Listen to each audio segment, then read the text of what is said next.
Some women are born to be forgotten. Clara Boone, 42 years old, had accepted that truth long ago.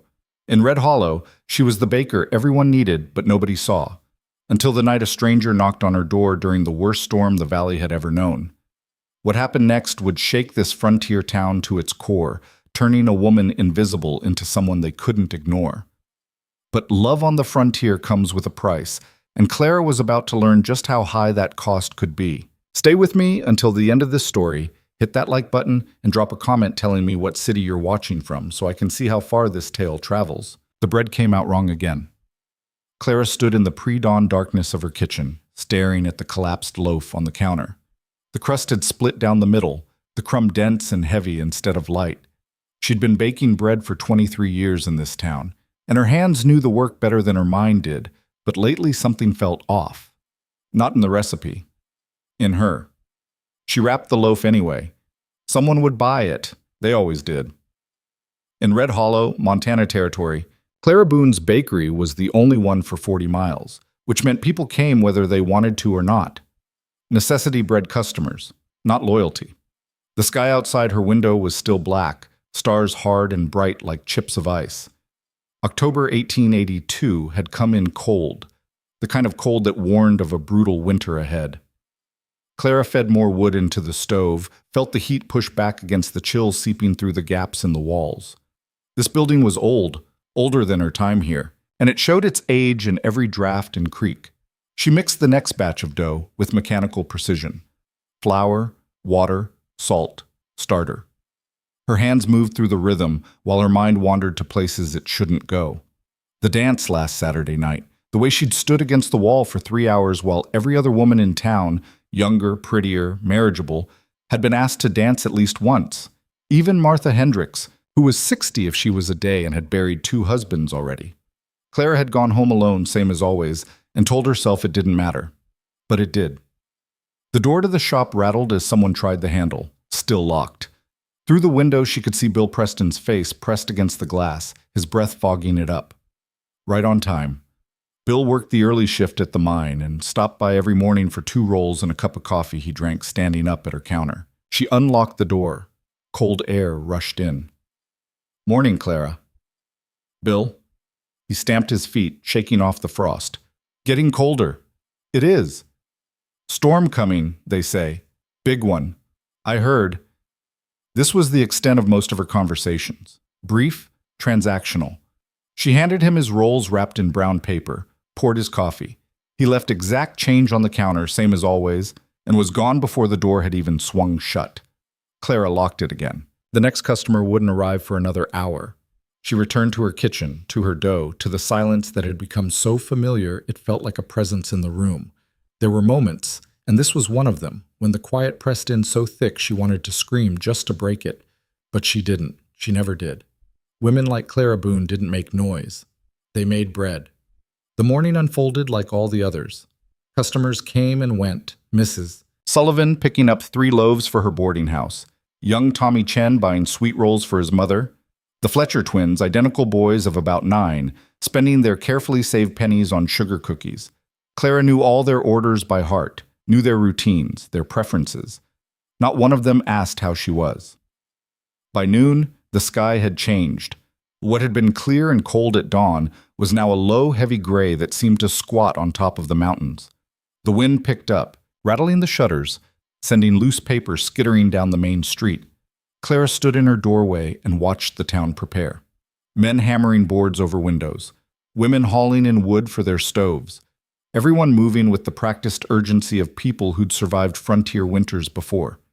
She had enough wood, enough supplies. She'd learned years ago to prepare for everything, to need no one.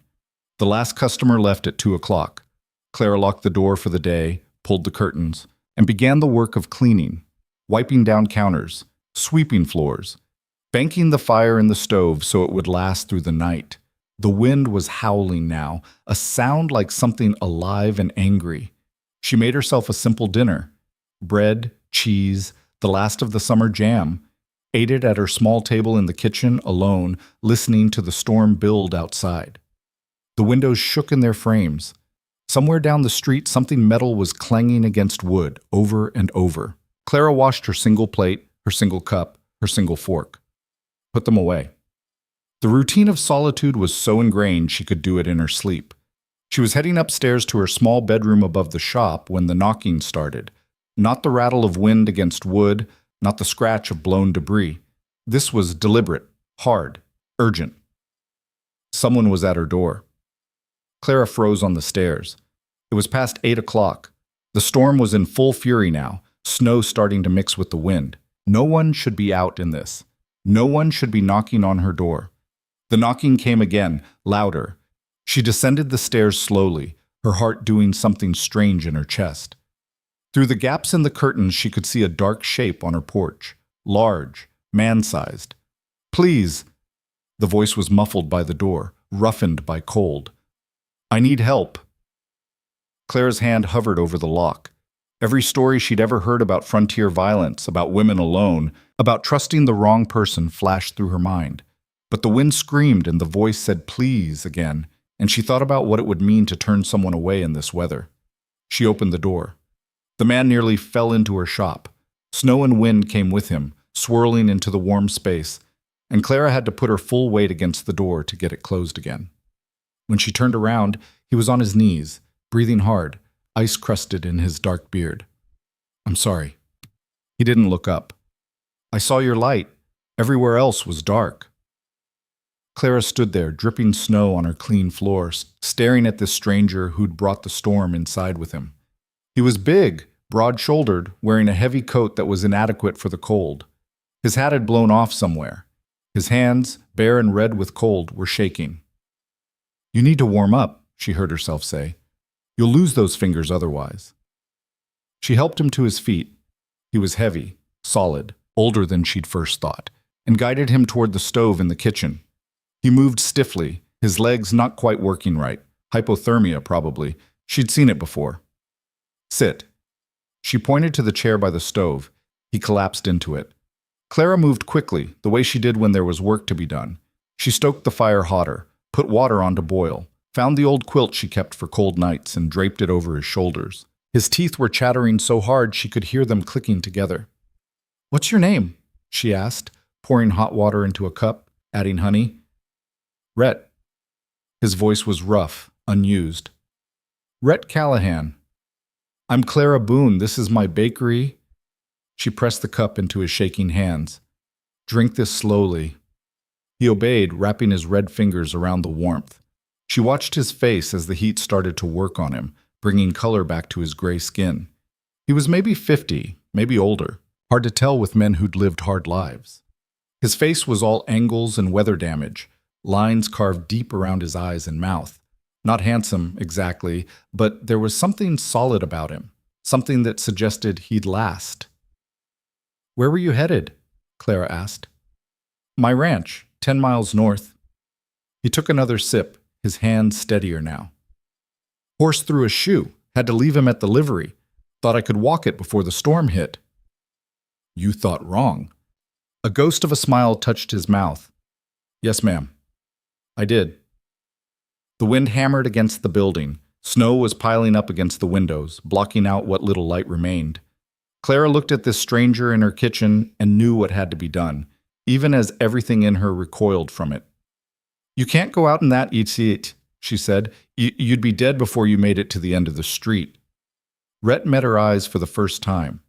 His were dark, almost black, and there was something in them that caught her off guard. Not presumption, not entitlement, just a quiet understanding of what she was offering, and what it cost her to offer it.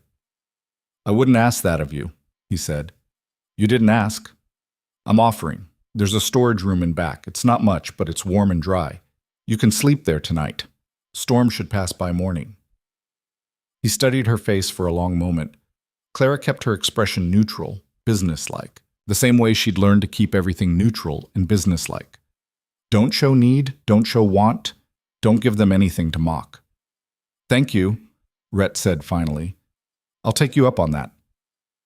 She showed him to the storage room, which wasn't much more than a closet with enough space for a cot and a small shelf. But she'd slept there herself during the first year when she couldn't afford to rent the upstairs room, and she knew it was better than freezing to death in the street. "I'll bring you some food," she said. "You don't have to—" "I'm a baker," I have food, don't argue. Another almost smile. No, ma'am. Clara went back to her kitchen, moving through the familiar space with unfamiliar nervousness. There was a man in her storage room, a stranger. She should be afraid. She should be worried about what the town would say if they knew. Instead, all she felt was a strange kind of alertness, like something sleeping had woken up. She made him a plate of bread and cold chicken, added some of her precious jam, poured another cup of hot water with honey. When she brought it to him, he was sitting on the cot, still wrapped in the quilt, looking at his hands. That's frostbite starting, she said, setting the plate down. Not bad yet, but it will hurt tomorrow. I've had worse. I don't doubt it. He looked up at her again, and this time the look held longer. Clara felt something shift in the air between them, something she couldn't name and didn't trust. Why are you helping me? He asked. The question was so direct it should have offended her. Instead, Clara found herself giving an honest answer. Because I know what it's like to be outside in the cold. She left before he could respond, closing the door between them, returning to her small bedroom upstairs. But sleep didn't come easily. She lay in the dark, listening to the storm rage and thinking about the man downstairs. Rhett Callahan, 10 miles north. A ranch. That meant land, cattle probably, money enough to survive out here. And no wife. She'd noticed that. No ring. No mention of anyone waiting for him. Stop it, she told herself. Don't start imagining things that aren't there. But her mind wouldn't settle. It kept drifting back to the way he'd looked at her. Really looked. Not through her, not past her, but at her. Like she was something worth seeing. When was the last time someone had looked at her that way? She couldn't remember. Morning came gray and quiet. The storm had blown itself out sometime in the deepest part of night, leaving behind 3 feet of snow and a silence so complete it felt unnatural. Clara dressed in the cold, her breath clouding the air, and went downstairs to check on her unexpected guest. The storage room door was open. The cot was empty, the quilt folded neatly at its foot. For a moment, something that might have been disappointment flickered through her chest. He'd left. Of course he had. Why would he stay? Then she smelled coffee. Clara walked into her kitchen and stopped short. Rhett Callahan was standing at her stove pouring hot coffee into 2 cups. He'd found her supply, figured out how to work her stove, made himself at home. He looked up when she entered, and there was that direct gaze again. Hope you don't mind, he said. Seemed like the least I could do. I mind people going through my things. But her voice didn't have any real heat in it. Fair enough. He set down the pot. I also chopped you some wood. Your pile out back was getting low. Clara walked to the window and looked out. Sure enough, there was a fresh stack of split logs by her back door, neatly arranged. You didn't have to do that. I know. She turned back to him. Why did you? Rhett picked up one of the coffee cups, held it out to her. Because you let me in from the cold. And because I figure a woman running a business alone probably doesn't have much time for chopping wood. Clara took the cup, their fingers brushing for just a second. The coffee was good, strong and hot, and exactly what she needed. The roads will be clear enough to travel by afternoon, she said. If you head out then, you can probably make it home before dark. Probably. He drank his coffee, watching her over the rim. Though I was thinking I might come back to town next week. Need some supplies anyway. There's a general store 2 streets over. I know. But I was thinking I might stop by here too. Try some of that bread everyone talks about. Everyone talks about. Not everyone wants, not everyone notices. Just the bread. The things she makes. The only thing that matters about her. Clara set down her cup. Mr. Callahan? Rhett. Rhett. You don't have to pretend to be interested in my baking to repay me for one night's shelter. We're square. You can go. He didn't move. Just stood there in her kitchen, this big, weathered man with frostbitten hands and eyes that saw too much. What if I'm not pretending? He said quietly. The words hung in the air between them. Clara felt her heart do that strange thing again, that uncomfortable lurch that felt too much like hope. Then you're a fool, she said, because there's nothing here worth coming back for. She walked past him, needing to put distance between them. needing to get back to the safety of her routine, but his voice stopped her at the door. "Ma'am?" She didn't turn around. "What?" "I've been a fool about a lot of things in my life, but I know what nothing looks like, and this ain't it." Clara did turn then, but he was already gathering his coat, preparing to leave.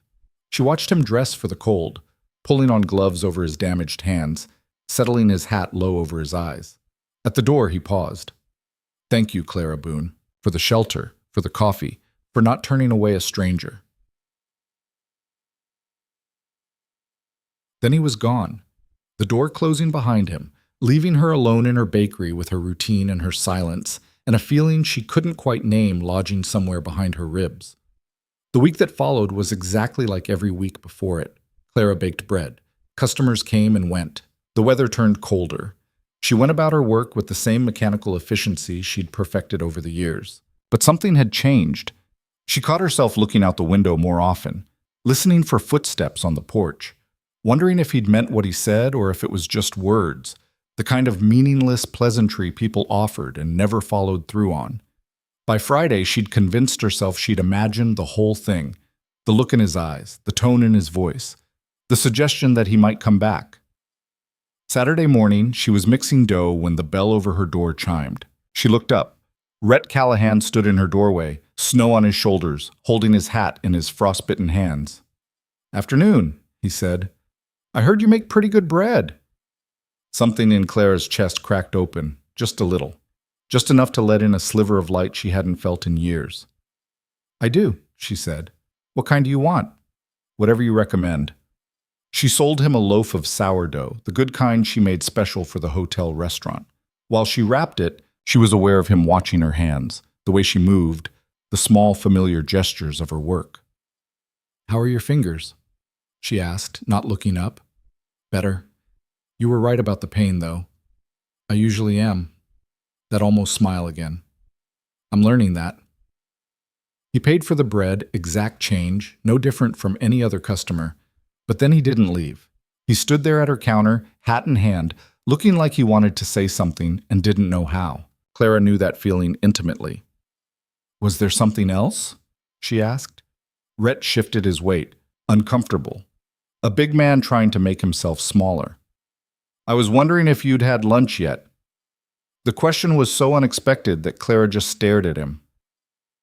"There's a place down the street," he continued, the words coming faster now, like he needed to get them out before he lost his nerve. "Nothing fancy, just hot food. I thought maybe you'd want to—" He stopped, took a breath. "I'm not doing this right." "Doing what?" "Asking you to have a meal with me." Clara's first instinct was to laugh. Her second was to say no. Her third, which came from somewhere deeper and more honest, was to wonder when the last time anyone had asked her to do anything was. "Why?" The word came out harder than she intended. Rhett met her eyes, and there was no charm in his expression, no calculation, just a kind of quiet honesty that made her chest ache. "Because I'd like to know more about the woman who let a stranger in from the storm, and because I've been eating alone for 5 years, and I'm tired of it." Clara felt something inside her start to shake. This was dangerous. This was how you got hurt. This was how you let yourself hope for things that were never going to happen. "People will talk," she said. "Let them. You don't know what this town is like. I know what loneliness is like, and I figure that's worse than whatever they might say." Clara looked down at her hands, flour-dusted and work-worn. 42 years old, no beauty left, if there ever was any. Nothing special, nothing worth wanting. But Rhett Callahan was standing in her shop asking her to lunch, and the look on his face said he actually meant it. "I close at 2, she heard herself say. His whole expression shifted, not quite a smile, but something close to it, something that suggested relief. "I'll be here at 2. He left with his bread, and Clara stood alone in her shop, wondering what the hell she'd just agreed to. Her hands were shaking, actually shaking. She pressed them flat against the counter and took a long, slow breath. "Don't be stupid," she told herself. "It's just lunch. It doesn't mean anything." But when 2 o'clock came and Rhett appeared at her door exactly on time, and when he offered her his arm like she was something precious, and when they walked down the main street of Red Hollow together, while every eye in town turned to watch, Clara felt something she hadn't felt in longer than she could remember. She felt seen. The restaurant was small and plain, the kind of place that served decent food to working people who didn't have the time or money for fancy. Rhett held the door for her, found them a table by the window, ordered coffee for both of them without asking what she wanted, then immediately apologized. "Sorry, I should have asked. Coffee's fine." They sat in awkward silence for a moment. Clara was acutely aware of the other diners watching them. Mrs. Yates at the corner table, already whispering to her daughter. Tom Bradley at the counter, his eyebrows raised so high they disappeared into his hat. The whole town would know about this by nightfall. "You were right," Rhett said quietly. "They're staring. Told you they would." "Does it bother you?" Clara considered that. A week ago, it would have. A week ago, she would have been mortified at the attention, at the speculation, at the idea of being noticed. But sitting here now, across from this man who'd chopped her wood without being asked and looked at her like she mattered, she found she didn't care as much as she thought she would. "Not as much as it should," she admitted. The waitress came over, Sally Henderson, who'd been 3 years behind Clara in school and had married at 19. She looked between them with barely concealed curiosity. "What can I get you folks?" Rhett gestured to Clara. "Ladies' choice. Beef stew," Clara said, "and biscuits if they're fresh." "Made this morning, Mr. Callahan?" "Same." Sally left and the silence returned, but it felt different now, less uncomfortable, more like two people trying to figure out how to navigate unfamiliar territory. "Tell me about your ranch," Clara said finally. Rhett's face changed when he talked about the land.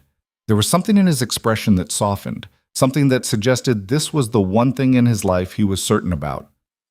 "It's small," he said. 200 acres in the valley north of here. Cattle mostly, some horses. Got a cabin, a barn, a few outbuildings that need work. It's not much, but it's mine. You run it alone?" "I do now. Had a partner for a while, but he moved on.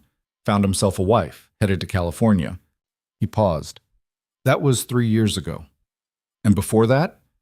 Something shuddered in his eyes. "Before that, I was married. Had a place down in Colorado. Lost both in the same winter." He looked down at his coffee. "Fever took my wife. Debt took the land. Came up here to start over." Clara knew about starting over. Knew about loss. "I'm sorry. It was a long time ago." "Doesn't make it easier." He looked up at her, and there was recognition in his eyes, the kind that came from shared understanding. "No," he said, "it doesn't." Their food arrived, and they ate in companionable quiet. The stew was good, the biscuits better. Clara found herself relaxing in a way she hadn't expected. Rhett didn't fill the silence with meaningless chatter, didn't try to impress her or charm her. He just ate his meal and occasionally met her eyes across the table, and somehow that was enough. "What about you?" he asked eventually. "How'd you end up running a bakery in Red Hollow?" Clara cut a biscuit in half, buying time. "My father owned the shop. When he died, I inherited it. That was 20 years ago." "No other family?" "A brother in St. Louis. Haven't seen him in 10 years. "He doesn't visit?" "He doesn't approve." Clara surprised herself with the honesty. "He wanted me to sell the bakery, move east, live with him and his wife, be useful in a proper household instead of running a business alone like some kind of—" She stopped, took a breath. His words, not mine. His loss. The simple statement, delivered with such certainty, made Clara look up. Rhett was watching her with that direct gaze again. "You don't know me well enough to say that. I know you let a stranger in from the storm when you could have turned him away. I know you run a business that keeps this town fed, and I know that whatever your brother thinks, you're doing just fine on your own." Clara felt heat rising in her cheeks. She wasn't used to compliments, wasn't sure what to do with them. "You're very sure of yourself," she said. "No, I'm just good at seeing what's in front of me." They finished their meal. Rhett paid, waving off Clara's protest that she could pay for herself. As they stepped back out into the cold afternoon, Clara was aware of how many people were watching them through windows, from doorways, pretending not to stare. "I should get back to the shop," she said. "Of course." But Rhett didn't move. He stood there on the sidewalk, turning his hat in his hands, looking like he had something more to say. Clara waited. "I'd like to do this again," he said finally. "If you'd be willing." Every warning bell in Clara's head started ringing. This was where it got dangerous. This was where she started hoping. This was where she got hurt. Why? The question came out sharp, defensive. Rhett didn't flinch. "Because I enjoyed your company. Because I'd like to know you better. Because it's been a long time since I met someone I could talk to without feeling like I had to pretend to be something I'm not. You barely know me. That's why I want to see you again, to know you better." Clara looked at this man, the stranger who'd appeared in her life like the storm that brought him, and felt the ground shifting under her feet. "People will talk more," she said. "I expect they will. They'll make assumptions. Let them. It's different for you. You're a man. You can do what you want without the whole town calling you names." "You're right." His voice was quiet but firm. "It is different for me. And if you tell me to leave you alone, I will. But Clara, I spent 5 years alone on that ranch, telling myself it was better than risking getting hurt again. And maybe it is safer. But it's also slow death." He met her eyes. "I don't want to die slow anymore." The words hit her like a physical blow, because she knew exactly what he meant. She'd been dying slow for years, so gradually she'd stopped noticing. "Next Saturday," she heard herself say. "Same time." The relief on his face was unmistakable. "I'll be here." He walked her back to her shop, tipped his hat, and left. Clara stood in her doorway watching him go, her heart pounding in a way that felt both terrifying and exhilarating. Behind her, someone cleared their throat. She turned to find Mrs. Sullivan standing there, her expression disapproving. "Clara Boone, what do you think you're doing?" Clara straightened her spine. "Having lunch, Eleanor, same as you do every day." "That man is a stranger. He's a rancher from the North Valley, and it's none of your business." Mrs. Sullivan's eyes narrowed. "People are talking. People always talk. Doesn't make it my concern." She stepped into her shop and closed the door, her hand shaking again, but this time with something that felt like anger, or maybe defiance. She wasn't sure which, but she knew one thing. Next Saturday, when Rhett Callahan showed up at her door, she was going to be ready. Saturday came too slow and too fast at the same time. Clara spent the week in a state she couldn't quite name. Not nervousness exactly, though her stomach did strange things whenever she thought about seeing Rhett again. Not excitement, because that felt too young, too foolish for a woman her age. Maybe it was just the unfamiliarity of anticipation, of having something to look forward to beyond the next batch of bread. The town, meanwhile, had plenty to say. "I heard he's been married 3 times already," Martha Hendricks announced in the bakery on Tuesday morning, loud enough for everyone to hear. "Each wife ran off. That should tell you something." Clara handed her the usual 2 loaves without comment. "Just trying to look out for you, dear," Martha continued, her voice dripping with false concern. "A woman alone needs to be careful." "I've been alone for 20 years, Martha. I think I can handle myself." But Martha wasn't done. "It's just that people are wondering what a man like that wants with—" She stopped, seemed to reconsider her words. "Well, with someone settled in their ways." Clara knew what she'd almost said. "With someone like you, old, plain, past wanting." "His money's good as anyone else's," Clara said, her voice flat. "Unless you think I should start turning away customers based on gossip?" Martha left in a huff, but the damage was done. By Wednesday, Clara had heard every variation of the story. Rhett was a con man, a drunk, a claim jumper, a man running from the law, each version more elaborate than the last, each delivered with concerned looks and helpful advice she hadn't asked for.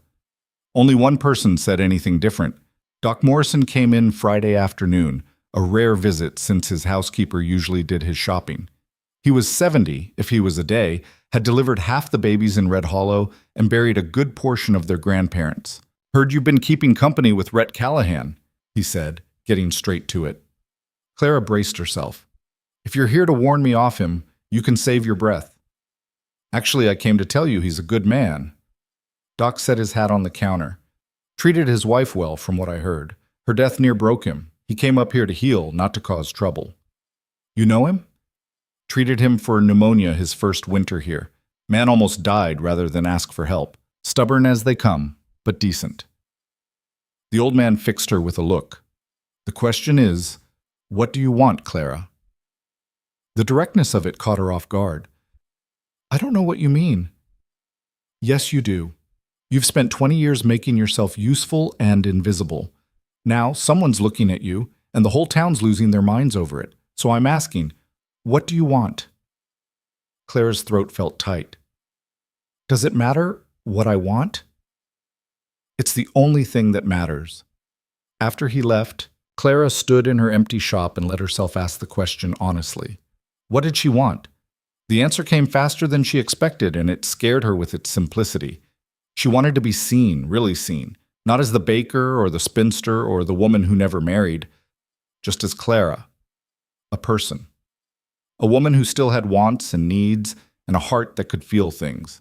She wanted what Rhett was offering, even if she didn't fully trust it yet. Saturday afternoon. She closed the shop at 2 o'clock sharp. She'd changed her dress 3 times that morning before settling on the blue one. Her newest, though new, meant she'd bought it 2 years ago and had barely worn it. She'd even done something with her hair, pinning it up in a way that felt less severe than her usual practical bun. Then she felt ridiculous for trying and took it all down again. Rhett knocked at precisely 2. When she opened the door, he stood there with snow on his shoulders again. It had been snowing on and off all week, and something wrapped in brown paper under his arm. Afternoon, he said. You're punctual. Yes, ma'am. He held out the package. Brought you something. Clara took it, suspicious. Inside was a cut of beef, good quality, probably from his own cattle. You don't have to bring me things, she said. I know. Wanted to anyway. Figured you probably don't get much chance to cook for yourself, what with feeding the whole town. The thoughtfulness of it, the fact that he'd noticed something so small about her life, made her chest ache. Thank you, she managed. They walked to the restaurant again, and if the stairs were worse this time, Clara tried not to notice. Rhett seemed completely unbothered by it, his hand steady at her elbow when they crossed the icy street. Inside, Sally Henderson's eyebrows climbed even higher than last week. Back again, are we? That a problem? Rhett's voice was mild, but there was steel underneath. No, sir. Just surprised is all. Sally's smile didn't reach her eyes. Most folks don't make a habit of... She caught herself. I'll get you two some coffee. They sat at the same table by the window. Outside, the snow was coming down heavier now, big wet flakes that stuck to everything. Looks like another storm, Clara observed. Seems like it. Rhett wrapped his hands around his coffee cup. Might be I'll need to beg shelter again. He said it lightly, almost joking, but Clara heard the question underneath. My storage room's still available, she said, if it comes to that. Something passed between them, an understanding that had nothing to do with weather and everything to do with the fact that they both wanted an excuse for him to stay. They ordered food, roast chicken this time, and talked, really talked. Rhett told her about his cattle, about the hard winter he was expecting, about the fence line he was trying to fix before the ground froze solid. Clara found herself telling him about the bakery, about the challenges of keeping a business running when half the town bought on credit, and the other half thought a woman had no business owning property. You ever think about selling? Rhett asked. Moving somewhere easier? Every day for the first 5 years, then I got stubborn about it. He laughed, a real laugh, deep and genuine. I can see that about you. What, that I'm stubborn? That you don't quit, even when quitting would be the sensible thing. Clara picked at her chicken, uncomfortable with the observation. Sometimes stubborn is just another word for too scared to change. Maybe, or maybe it's knowing what you're worth and refusing to settle for less. She looked up at him. You don't know me well enough to say what I'm worth. Getting there, though. He met her eyes. If you'll let me. The conversation was interrupted by a commotion near the door. 3 men had come in, ranch hands by the look of them, already half drunk despite the early hour. One of them was Billy Fletcher, whose mother bought bread from Clara twice a week. He spotted them and elbowed his companions. Well, look at that, Joan, he said, loud enough for the whole restaurant to hear. Old Callahan found himself a woman. His friends laughed. Clara felt her face burn. Rhett set down his fork very carefully. Billy, you're drunk. Best go sleep it off. I ain't that drunk. Billy swaggered closer. Just drunk enough to wonder what a man like you wants with the town charity case. The words hit Clara like a slap. Charity case. Is that what they called her? She'd known she was pitied, but hearing it said out loud in front of Rhett made something inside her shrivel. Rhett stood up, his chair scraping against the floor. He wasn't a young man, but he was big, and there was something in his stance that suggested he knew how to handle himself. You need to apologize to the lady. Lady? Billy snorted. That's a generous... He didn't get to finish. Rhett had him by the collar, lifting him half off his feet. I said apologize. The restaurant had gone completely silent. Even Sally had frozen mid-pour. Billy's face went red, then white. I didn't mean nothing by it. That's not an apology. Sorry, Billy muttered. Sorry, Miss Boone. Rhett held him for another moment, then let go. Billy stumbled back, his friends suddenly very interested in the floor. Get out, Rhett said quietly. All of you. They went. Rhett sat back down like nothing had happened, but Clara could see his hands shaking slightly. Anger, probably, or adrenaline. You didn't have to do that, she said. Yes, I did. Now people will say you're violent, quick-tempered. Let them. He looked at her.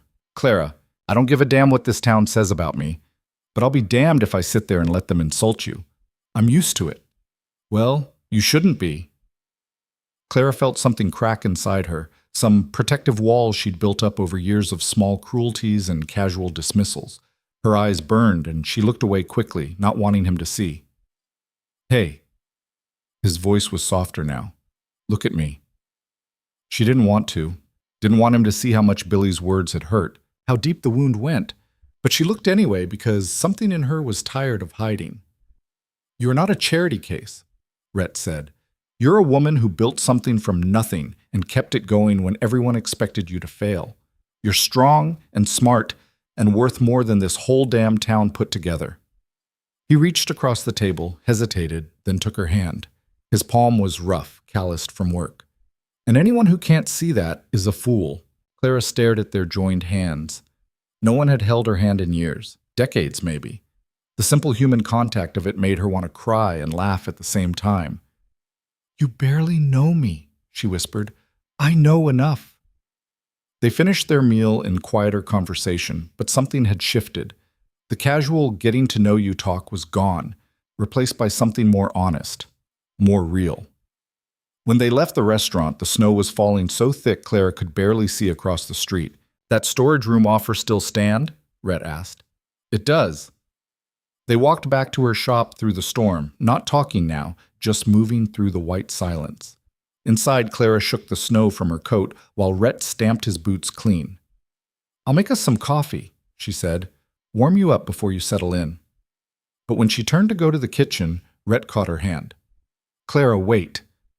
She stopped, her heart doing that strange jumping thing again. I need to tell you something, he said, and you're not going to like it. Her stomach dropped. Here it comes, she thought. The truth. The reason. The thing that explains why he's been paying attention to you. I'm not a rich man, Rhett continued. The ranch is small. I barely break even most years. I can't offer you luxury or comfort or any of the things a woman might want. Clara almost laughed with relief. You think I care about that? I think you deserve it. Deserve better than a struggling rancher who's too old and too worn out to be much use to anyone. Now she did laugh, sharp and bitter. Better? Rhett, look at me. Really look. I'm 42 years old. I've got gray hair and work hands and nothing pretty about me. The only reason anyone in this town even knows I exist is because they need bread. You talk about me deserving better, but the truth is, you could do better. A lot better. He was quiet for a long moment, studying her face. Then he said something that changed everything. The day I knocked on your door, I was half frozen and completely lost. Not just in the storm, in my life. I'd spent 5 years alone on that ranch, telling myself it was what I deserved, that I didn't get a second chance at happiness, that the best I could hope for was survival. He still held her hand, his grip warm and steady. Then you opened that door. You didn't have to. You could have told me to go to hell, and you would have been within your rights. But you let me in, gave me shelter, didn't ask for anything in return. But sense. He paused. Do you know what that meant to me? Clara couldn't speak, couldn't breathe. It meant someone in this world still had kindness left in them. Someone still believed in helping a stranger. And when I looked at you, really looked, I saw something I hadn't seen in years. Someone who understood what it meant to be lonely, to be invisible, to wonder if anyone would even notice if you disappeared. Stop, Clara whispered. Please. Why? Because you're making me hope, and hope is dangerous. Good. His thumb brushed across her knuckles. Hope is the only thing that's kept me alive the last 5 years. Maybe it's time you had some too. She pulled her hand away, not because she wanted to, but because she had to put some distance between them before she did something stupid like believe this was real. I need to think, she said. Take all the time you need. I'm not going anywhere. That night, lying in her bed while Rhett slept in the storage room below, Clara stared at the ceiling and tried to make sense of what was happening. Part of her wanted to trust what he was offering, wanted to believe that maybe, after all these years, someone actually saw value in her beyond her usefulness. But the other part, the part that had survived 20 years of small rejections and casual cruelties, kept whispering that this was too good to be true. That Rhett would wake up one morning and realize he'd made a mistake. That the town would grind them down eventually. She must have finally slept because she woke to the smell of coffee again. Downstairs, Rhett had not only made coffee, but had started the fire in her ovens, getting them ready for the day's baking. He'd also shoveled the snow from her front steps. You're making a habit of this, Clara said. Trying to. He poured her a cup. Figured you'd need an early start. Rhett, we need to talk about what's happening here. I know. Do you? Because I'm not sure I do. Clara wrapped her hands around the warm cup. You show up out of nowhere. You're kind to me. You defend me against drunks, and you say things that make me feel... She stopped, took a breath. I don't know what you want from me. I want to see where this goes, that's all. No expectations, no demands, just two people spending time together and seeing if maybe they fit. And if we don't, then we don't. But Clara, I'd rather try and fail than spend the rest of my life wondering what might have been. It was the honesty that got her, the complete lack of pretense. Rhett wasn't trying to charm her or convince her of anything. He was just putting the truth on the table and letting her decide what to do with it. The town will make our lives hell, she said. Probably. It'll be worse for me than for you. I know, and if you tell me to walk away, I will.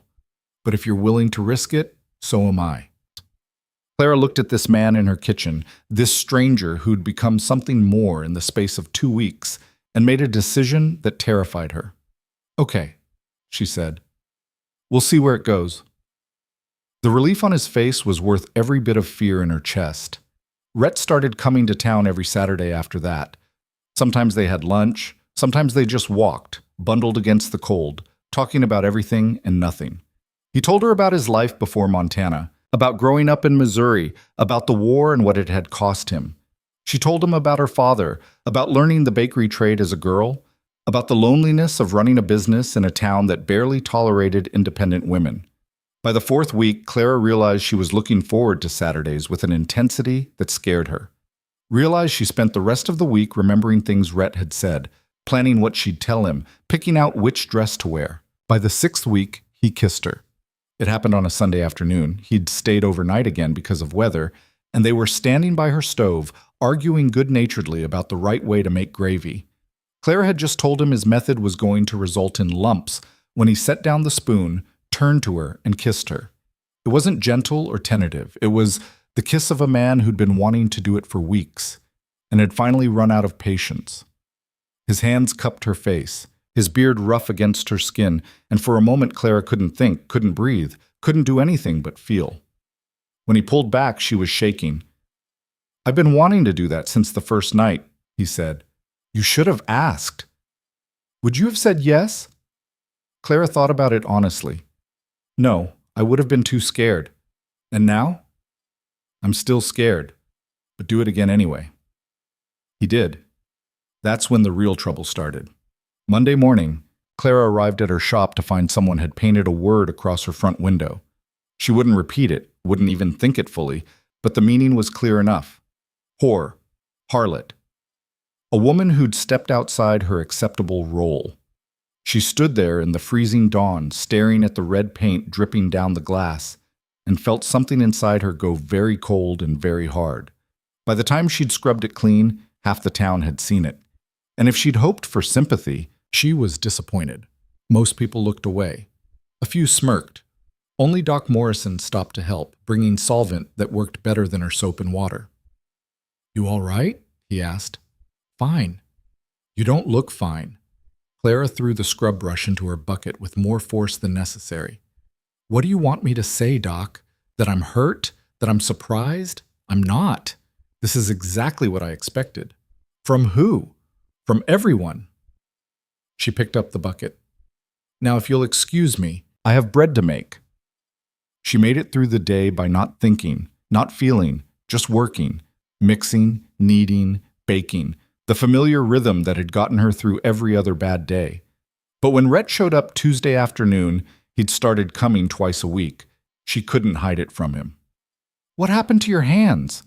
He caught her wrist, turning her palm up. The skin was raw from the harsh solvent. "Nothing." "Clara." She pulled away. "Someone painted something on my window. I cleaned it off. That's all." His face went very still. "What did they paint?" "Does it matter?" "Yes." She told him, watched his expression darken. "Did you see who did it?" "No." "If you had, would you tell me?" Clara met his eyes.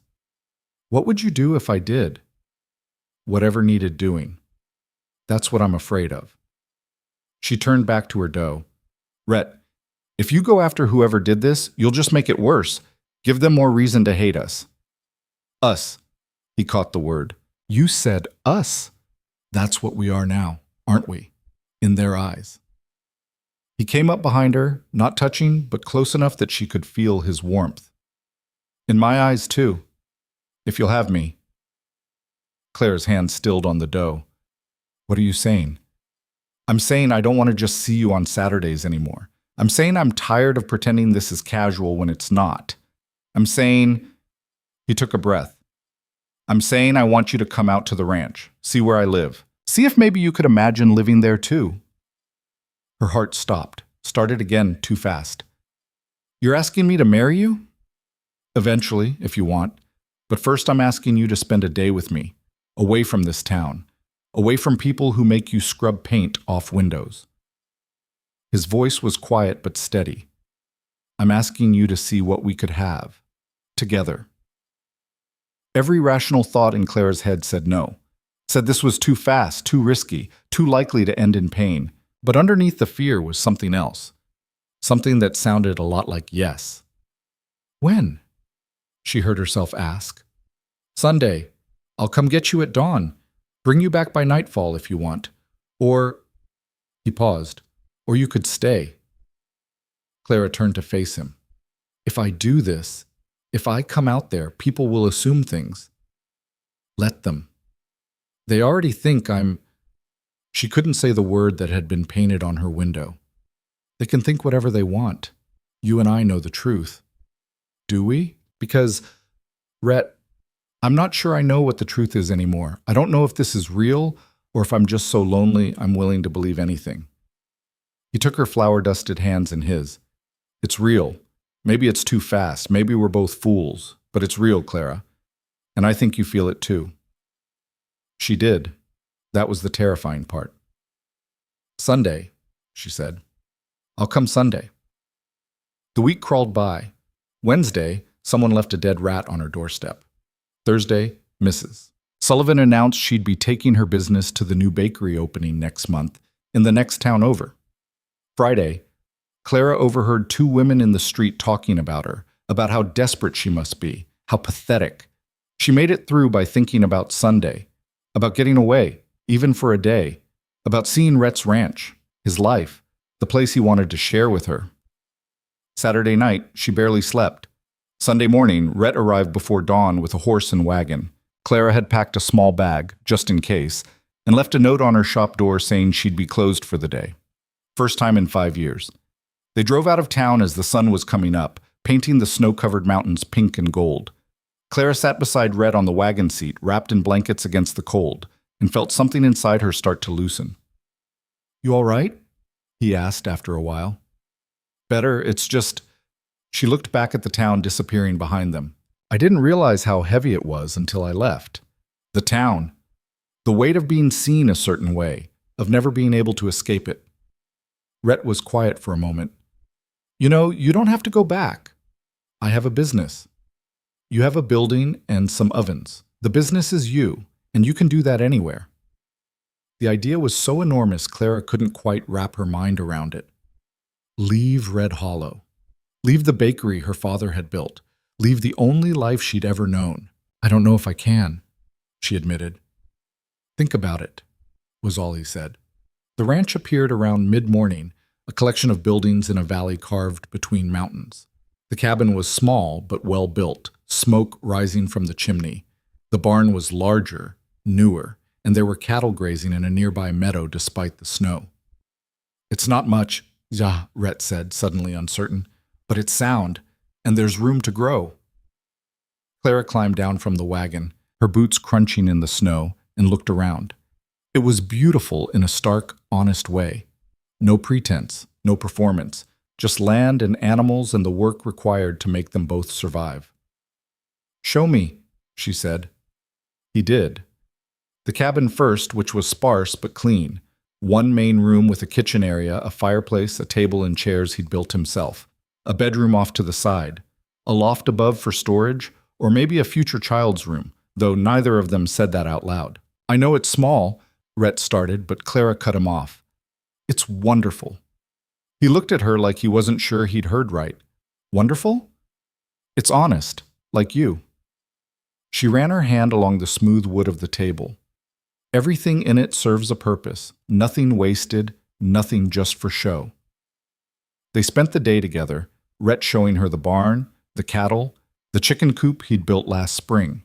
Clara found herself asking questions, imagining. What if there was a garden here? What if you expanded the barn? What if she added her touch to this place? By afternoon, they were back in the cabin, warming up by the fire. Rhett made them coffee while Clara looked at the shelf of books he kept, surprised at the variety. Philosophy, poetry, history. "You didn't strike me as a reader," she said. "Long winters, not much else to do." He handed her a cup. "That surprise you? Most men I know can barely write their own names." "I'm not most men." "No," Claire agreed. "You're not." They sat together on the bench by the fire, shoulders touching, and Clara felt something she hadn't felt in longer than she could remember. Peace, like all the jagged parts of her had finally found a place that fit. "I could be happy here," she said quietly. Rhett set down his cup. "Is that a yes?" "It's a maybe, a strong maybe." She looked at him. "But Rhett, I need you to understand something. If I do this, if I leave the town, move out here, build a life with you, I'm burning every bridge I have. My brother will disown me. The town will call me every name they can think of. There's no going back." "I know. And you're all right with that? With me giving up everything?" "You're not giving up anything worth keeping. You're choosing something better." He took her hand. "But Clara, I need you to understand something too. This won't be easy. The ranch barely supports one person. Making it support two will take work. Hard work. And winters out here are brutal. Isolating. Some days you won't see another soul for weeks. You trying to talk me out of it? I'm trying to make sure you know what you're getting into. Because if you come here, I want it to be because you want this life, not because you're running from something else." Clara thought about that. Was she running? Maybe. But she was also running toward something, toward a future that looked nothing like her past, toward a man who saw her not as useful or convenient, but as valuable, as wanted. "I want this," she said. "I want you. I want this life." The kiss that followed was different from the others, deeper, more certain, a promise being made. When they finally pulled apart, Rhett rested his forehead against hers. "Stay tonight," he said. "Not because of anything except I don't want you to go yet." Clara knew what he was asking, knew what it would mean if she stayed, but she also knew what she wanted, and it wasn't to be alone anymore. "All right," she said. "I'll stay." They spent the evening talking, planning, imagining. Rhett showed her his account books, hiding nothing. The ranch was struggling, just like he'd said, but it was survivable. With 2 people working it, with Clara's business sense added to his ranching knowledge, they might even be able to thrive. When night fell completely, Rhett banked the fire and showed her to his bedroom. He started to leave to give her privacy, but Clara caught his hand. "Stay," she said, echoing his earlier words. "Clara, I don't want you to think, I know what I'm doing, and I know what I want." She met his eyes. "I've spent 42 years being practical and careful and doing what people expected. Just for one night, I want to do what I want, and I want you to stay." So he did. What happened between them in that small bedroom in the Montana wilderness was private and precious and entirely their own. But when morning came and Clara woke to find Rhett beside her, his arm across her waist, something fundamental had shifted. She wasn't the same woman who'd left Red Hollow yesterday, and she never would be again. They made it back to Red Hollow by late afternoon, the wagon wheels cutting fresh tracks through snow that had fallen while they were gone. Clara sat beside Rhett, her small bag at her feet, and watched the town materialize through the gray winter light. From a distance, it looked peaceful, harmless even. But she knew better now. "You don't have to go back in there," Rhett said, reading her thoughts like he'd started to do. "We can turn around right now, get your things another day." "No, I need to do this properly."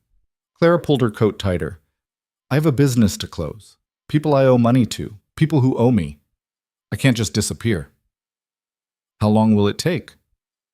"A week, maybe 2. Rhett's jaw tightened, but he nodded.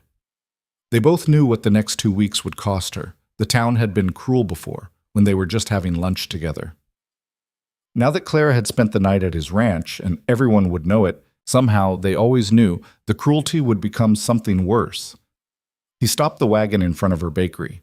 The shop was dark, the closed sign still hanging in the window where she'd left it. Everything looked exactly the same as when she'd departed yesterday morning.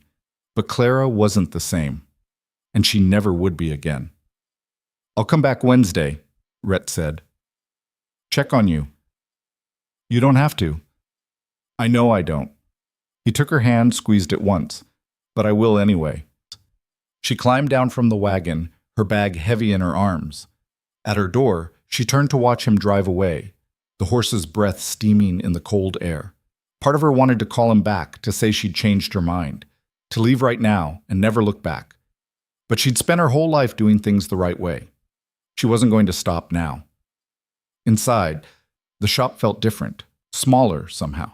The familiar smells of flour and yeast that had been her whole world for 20 years now seemed stale, confining. Clara set down her bag and looked around at the counters, the ovens, the shelves her father had built with his own hands. This place had been her prison and her sanctuary both. Soon it would be neither. She spent what was left of Sunday preparing, made lists of what needed to be done, who needed to be paid, what could be sold, and what would come with her to the ranch. The practical work kept her hands busy and her mind occupied, which was exactly what she needed. Monday morning, she opened the shop at the usual time, had a full batch of bread ready by 7, same as always.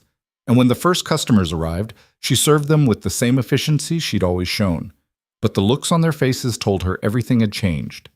Mrs. Henderson came in for her usual order, but her eyes were cold. "Heard you had an interesting weekend." Clara wrapped the bread without responding. "Closed your shop on a Sunday, first time ever," people said. "Makes a person wonder what was so important." "My personal business is my own, Eleanor. Not when you're carrying on with a man you barely know. That becomes everyone's business." Clara set the wrapped bread on the counter with more force than necessary. Is there anything else you need? Just wanted you to know people are talking. Might be time to think about your reputation. My reputation. Clara almost laughed. I've spent 20 years building a reputation in this town. 20 years of hard work and fair prices and never asking for anything I didn't earn. And you know what I got for it? People who barely see me, who come to my shop because they need bread, not because they value me as a person. So forgive me, Eleanor, if I've stopped caring what they think. Mrs. Henderson's face went red. Well, I never. No, you never did. That's the problem. The older woman left without buying anything. It was a pattern that would repeat itself all week. People coming in, making pointed comments, leaving without purchasing. By Wednesday, Clara's receipts were down by half. When Rhett arrived that afternoon, she was in the middle of scrubbing the ovens, taking her frustration out on the accumulated grease and char. That bad? He asked, standing in the doorway. Clara didn't stop scrubbing. Define bad. Clara, I've lost half my customers. The other half are only staying because they're too cheap to make the trip to the next town.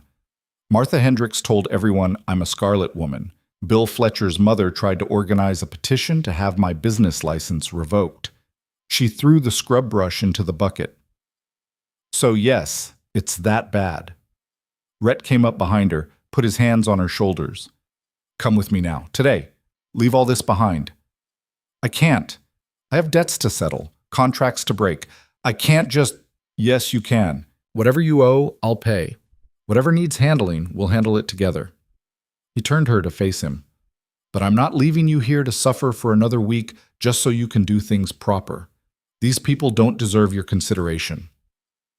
Clara wanted to argue, wanted to insist on seeing everything through, but looking at Rhett's face, at the genuine worry there, she felt her resolve crumbling.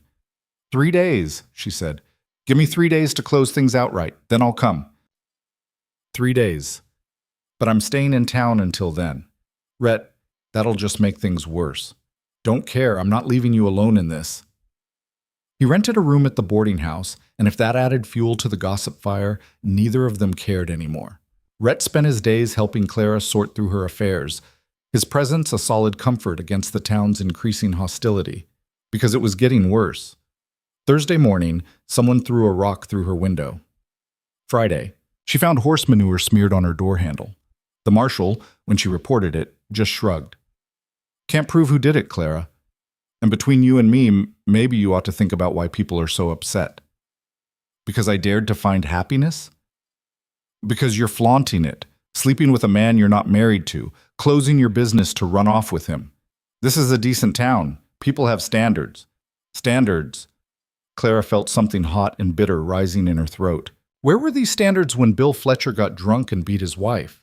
Where were they when Tom Bradley was caught cheating ranchers on cattle sales? Where were they when... That's different. How? How is it different? The marshal shifted uncomfortably.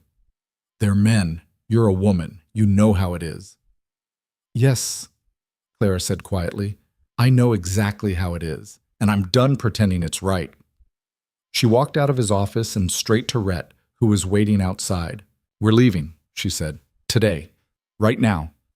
I don't care about doing it proper anymore. What about your things? Just the important stuff. The rest can rot here for all I care. They spent the afternoon loading what mattered into Rhett's wagon, her mother's dishes, her father's books, her clothes, her personal belongings, the few things that held memory and meaning. Everything else, the ovens, the counters, the building itself, she left behind. She was locking the door for the last time when Doc Morrison appeared. Heard you're leaving, he said. News travels fast. It does in small towns. He looked at the loaded wagon, at Rhett waiting there. You sure about this? More sure than I've been about anything in my life. The old doctor nodded slowly. Good. You deserve better than this place gave you. He pressed something into her hand. For the road. It was money. Not a lot, but enough to make a difference. Doc, I can't... Yes, you can. Consider it payment for all those times you gave my housekeeper credit when she was short. We're square now. Clara's throat felt tight. Thank you. Don't thank me. Just be happy. That's revenge enough against this whole damn town. They left Red Hollow just as the sun was setting, the wagon heavy with Clara's old life and her hopes for a new one. She didn't look back. There was nothing there she wanted to see again. The trip to Rhett's ranch took most of the evening, and by the time they arrived, Clara was exhausted. Not just from the physical work of packing and loading, but from the emotional toll of burning her life down and walking away from the ashes. "You all right?" Rhett asked, helping her down from the wagon. "Ask me tomorrow." That night, lying in Rhett's bed, their bed now, Clara stared at the ceiling and tried to process what she'd done. She'd left everything. Her business. Her home. The only life she'd ever known. For what? For a man she'd known less than 3 months. For a ranch that barely survived. For a future that was nothing but hope and possibility. It should have terrified her. And part of her was terrified.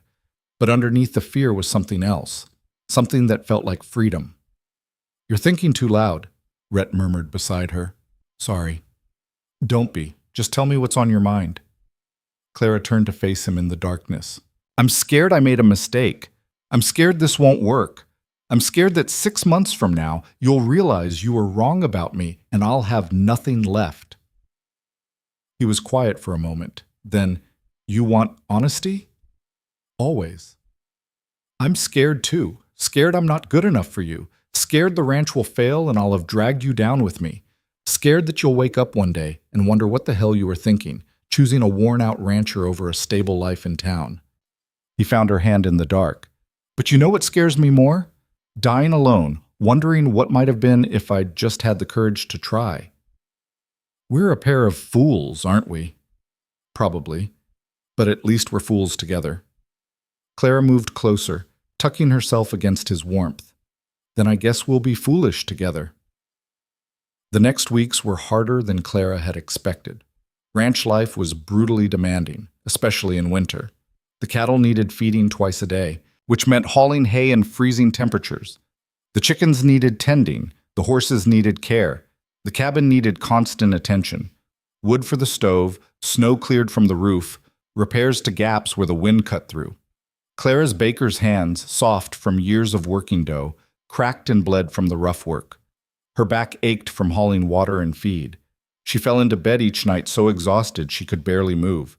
But she kept going, learned, adapted. Rhett taught her how to handle the cattle, how to read weather, how to survive in a landscape that showed no mercy to weakness. And slowly, painfully, she found her rhythm. She also found ways to contribute that used her existing skills. Started baking bread again, not for sale, but for trade. The neighboring ranchers were suspicious at first. The story of the scandalous woman from Red Hollow had spread, but fresh bread was hard to refuse. One by one, they started showing up, trading butter for bread, eggs for sweet rolls, milk for biscuits. Claire discovered she liked these people better than the town folk. They were practical, direct, more concerned with survival than gossip. When old Sam Tucker from the next valley over asked point blank if she and Rhett were married, she told him the truth. "Not yet. Haven't had time for a preacher." "You planning to?" "Eventually." Sam considered this, then shrugged. "Good enough for me. Your business is your own long as your bread stays this good." It was in one of these trading visits, late February, that Clara first heard about Vern Pike. Sarah Bennett, whose husband ran cattle in the Eastern Valley, had come to trade eggs for bread. Over coffee, she mentioned it casually. Heard Vern's been sniffing around the North Valley properties. Rhett, who'd been working on tack at the table, went very still. "What do you mean, sniffing around?" he asked. "Making offers. Low ones, telling folks he can give them fair prices if they want to sell before the bottom falls out." Sarah sipped her coffee. "Of course, he's the reason the bottom's falling out in the first place." Clara looked between them. "Who's Vern Pike?" "Land baron," Rhett said, his voice flat. "Owns half the territory already, always looking to own more." "And how's he making the bottom fall out?" Sarah and Rhett exchanged a look. Then Sarah said, "Lot of ways. Cutting off water access, buying up supply contracts, making it hard for small ranchers to get their cattle to market. Legal, mostly, but it has the effect of driving people out." "Has he approached you?" Clara asked Rhett. "Not yet, but he will." The prediction came true 2 weeks later.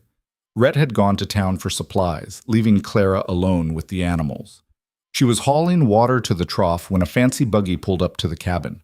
A man stepped out, dressed too well for ranch country. His boots shined to a mirror finish. "Help you?" Clara called out. "I'm looking for Rhett Callahan." "He's not here."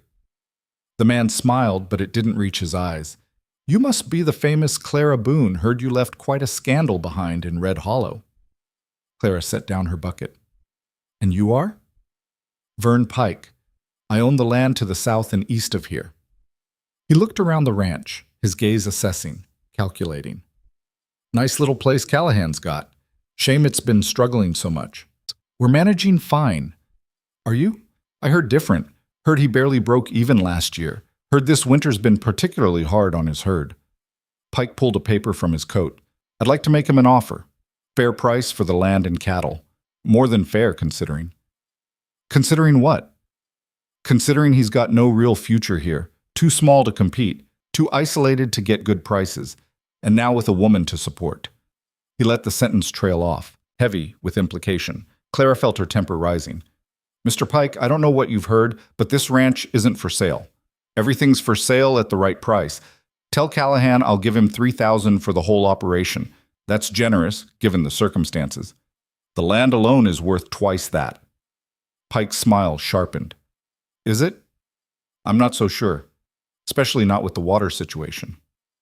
"What water situation?" "Well now, that's the thing about small ranches, isn't it? They depend on shared water access. And if that access were to become restricted, the land value drops considerably." He tucked the paper back in his coat. "Just something to think about. You tell Callahan I stopped by. Tell him the offer's good for 30 days. After that, circumstances might change." He climbed back into his buggy and drove off, leaving Clara standing in the snow with cold dread settling in her stomach. When Rhett returned that evening, she told him everything. "He threatened to cut off our water?" Rhett's face was dark with anger. "He implied it, didn't say it outright." "He doesn't have to. That's how Pike works. Legal threats wrapped in friendly suggestions." Rhett paced the cabin. "Damn it, I knew this was coming, but I didn't think it'd be so soon. Can he actually do it? Cut off our water?" "The stream that feeds our land crosses Pike's property first. If he decides to divert it, build a dam, whatever, yeah, he can do it. We'd have to take him to court, and that costs money we don't have." Clara watched him pace, saw the worry etched in every line of his face. This was what scared him, she realized. Not their relationship, not the scandal, but the very real possibility of losing everything he'd built. "What do we do?" she asked. Rhett stopped, looked at her. "We don't do anything. This is my problem, Clara. My ranch. I won't drag you into—" "Stop." She stood up, crossed to him. "We're past that now. This is our ranch, our life, our problem. So what do we do?" He studied her face for a long moment. Then he said, "We fight, but it won't be easy. Pike's got money, influence, people in his pocket. We're just two people trying to hold on to a small piece of land. Two people is more than one. And I didn't leave everything behind to give up now." Clara took his hands. "Tell me what we need to do." What they needed to do, it turned out, was organize. Pike was going after all the small ranchers in the valley, using the same tactics on each one. Divide and conquer, pick them off one by one. But if they stood together, supported each other, they might have a chance. Rhett spent the next week riding to every ranch in the North Valley, talking to neighbors he barely knew, trying to convince them to band together. Some listened. Others were too scared of Pike's reach. A few had already sold. But by the end of March, they had 8 ranchers willing to meet and discuss a collective response. The meeting happened at Rhett's cabin because it was centrally located and because Clara had the most space to host. She spent the morning baking, preparing food for people who would be traveling hours to get there. Bread, stew, coffee, by the gallon. When they started arriving, Clara got her first real look at the community she'd joined.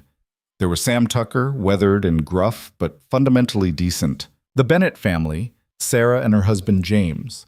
The Chen brothers, who ran cattle on the eastern slopes. Others she hadn't met yet, their faces hard from frontier living but their eyes showing the same worry she'd seen in Rhett. They gathered around Rhett's table, the cabin packed tight with bodies and the smell of wet wool and coffee. "All right," Rhett said. "We all know why we're here. Pike's made offers to all of us, some lower than others, but all too low to be fair. Question is, what do we do about it? What can we do?" This from Henry Walsh, a dour man who ran sheep on the far western edge. He's got the law on his side. He's got money. He's got half the territorial government in his pocket. He's got leverage, Rhett agreed. But he doesn't have everything.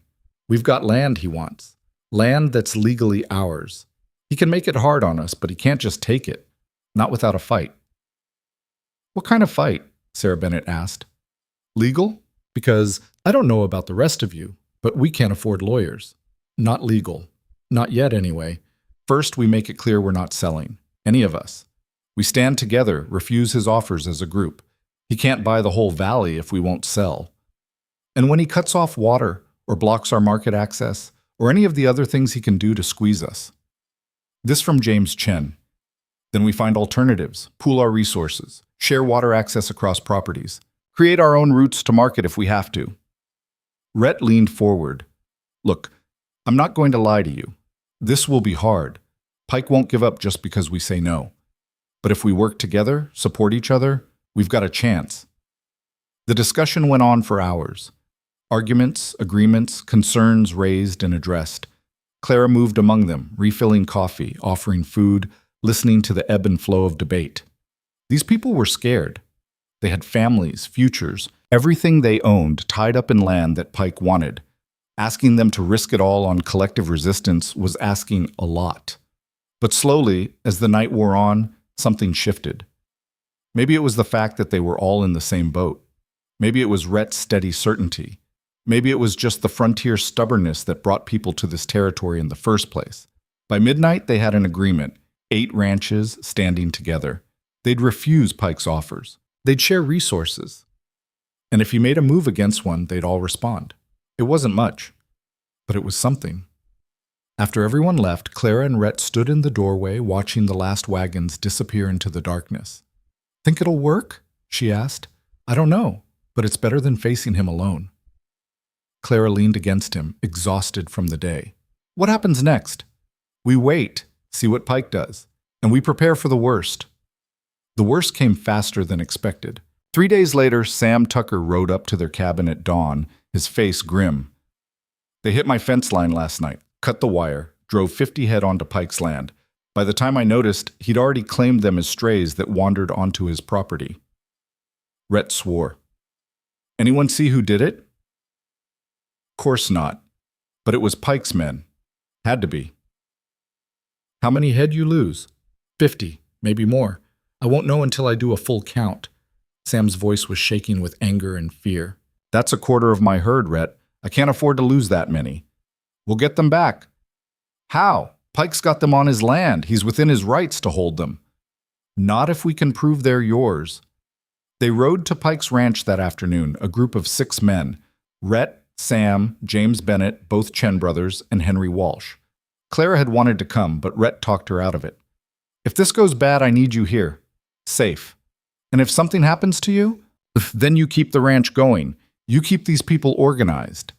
He kissed her, quick and hard. "But nothing's going to happen. We're just going to talk." But when they arrived at Pike's spread, it was clear talking wasn't going to solve anything. Pike met them at his gate with a dozen of his men, all armed. "Gentlemen, to what do I owe this visit?" "You've got Sam's cattle," Rhett said. "We've come to take them back.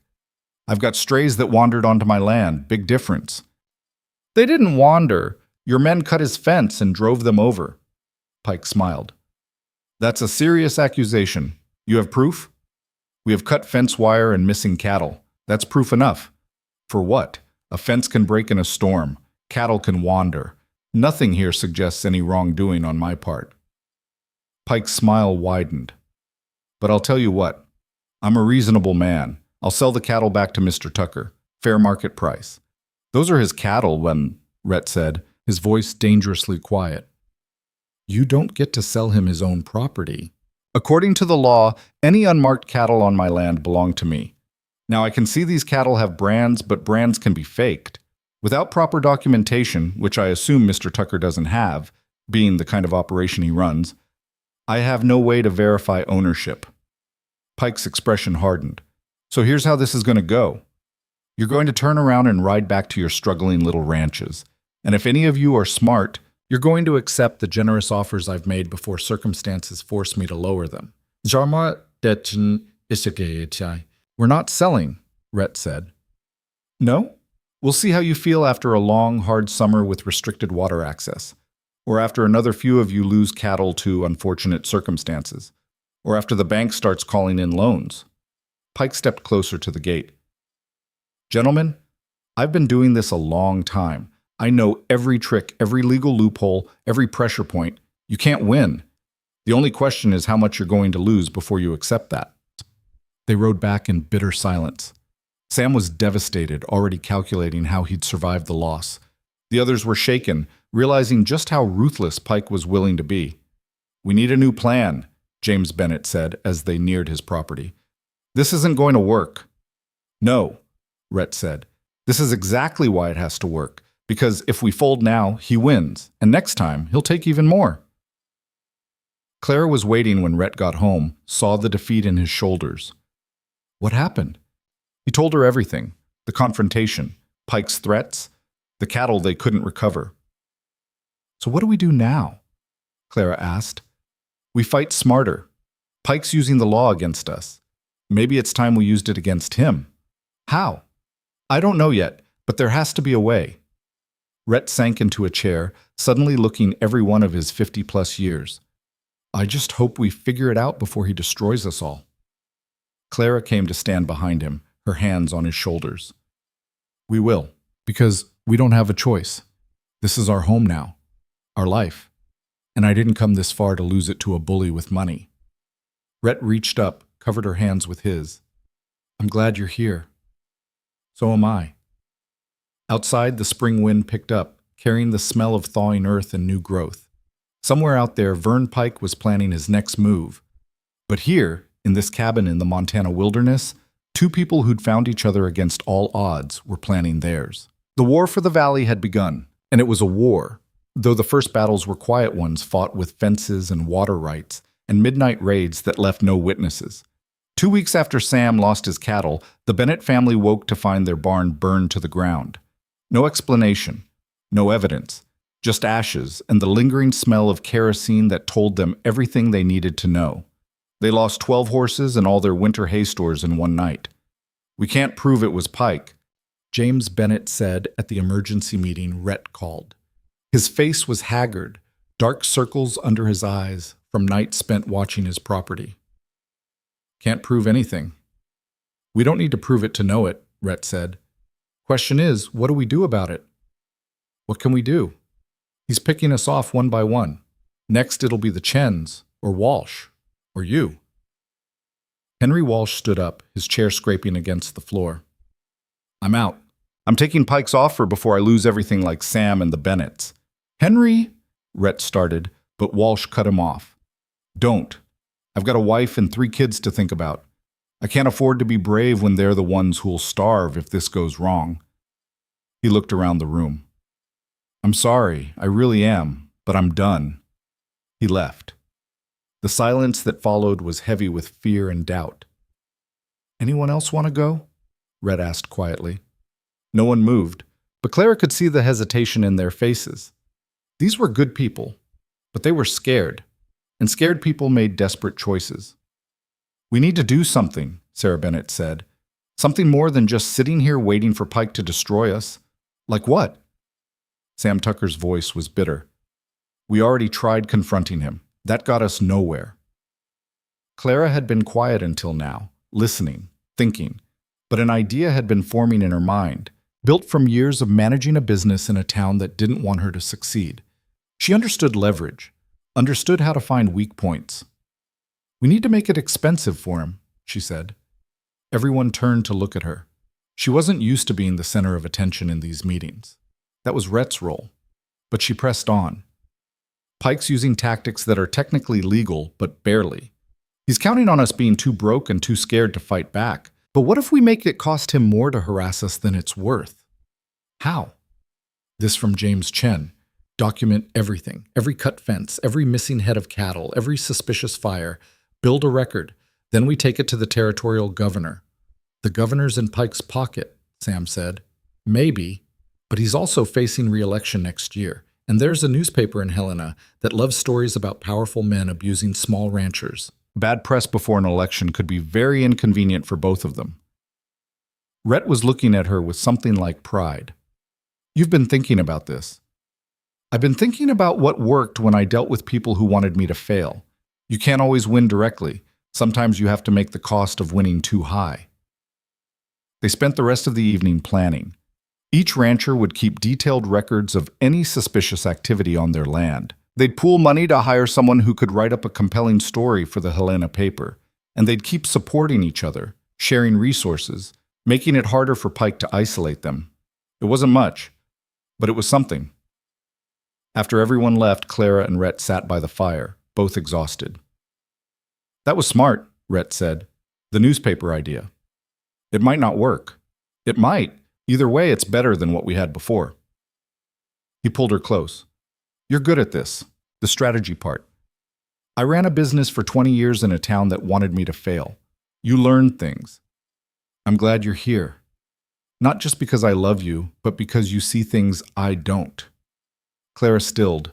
It was the first time either of them had said the word. Love. They danced around it, implied it, shown it in 100 small ways, but neither had spoken it out loud. You love me? She asked quietly. Yeah. He said it simply, like it was the most obvious thing in the world. Have for a while now. Just didn't know if you were ready to hear it. Clara turned to look at him. This man who'd knocked on her door during a storm and changed everything, who'd seen value in her when no one else did, who'd given her a home and a purpose and a reason to believe in tomorrow. I love you too, she said. I'm terrified by it, but I do. He kissed her then, slow and deep, and for a moment the war with Pike and all their worries faded into background noise.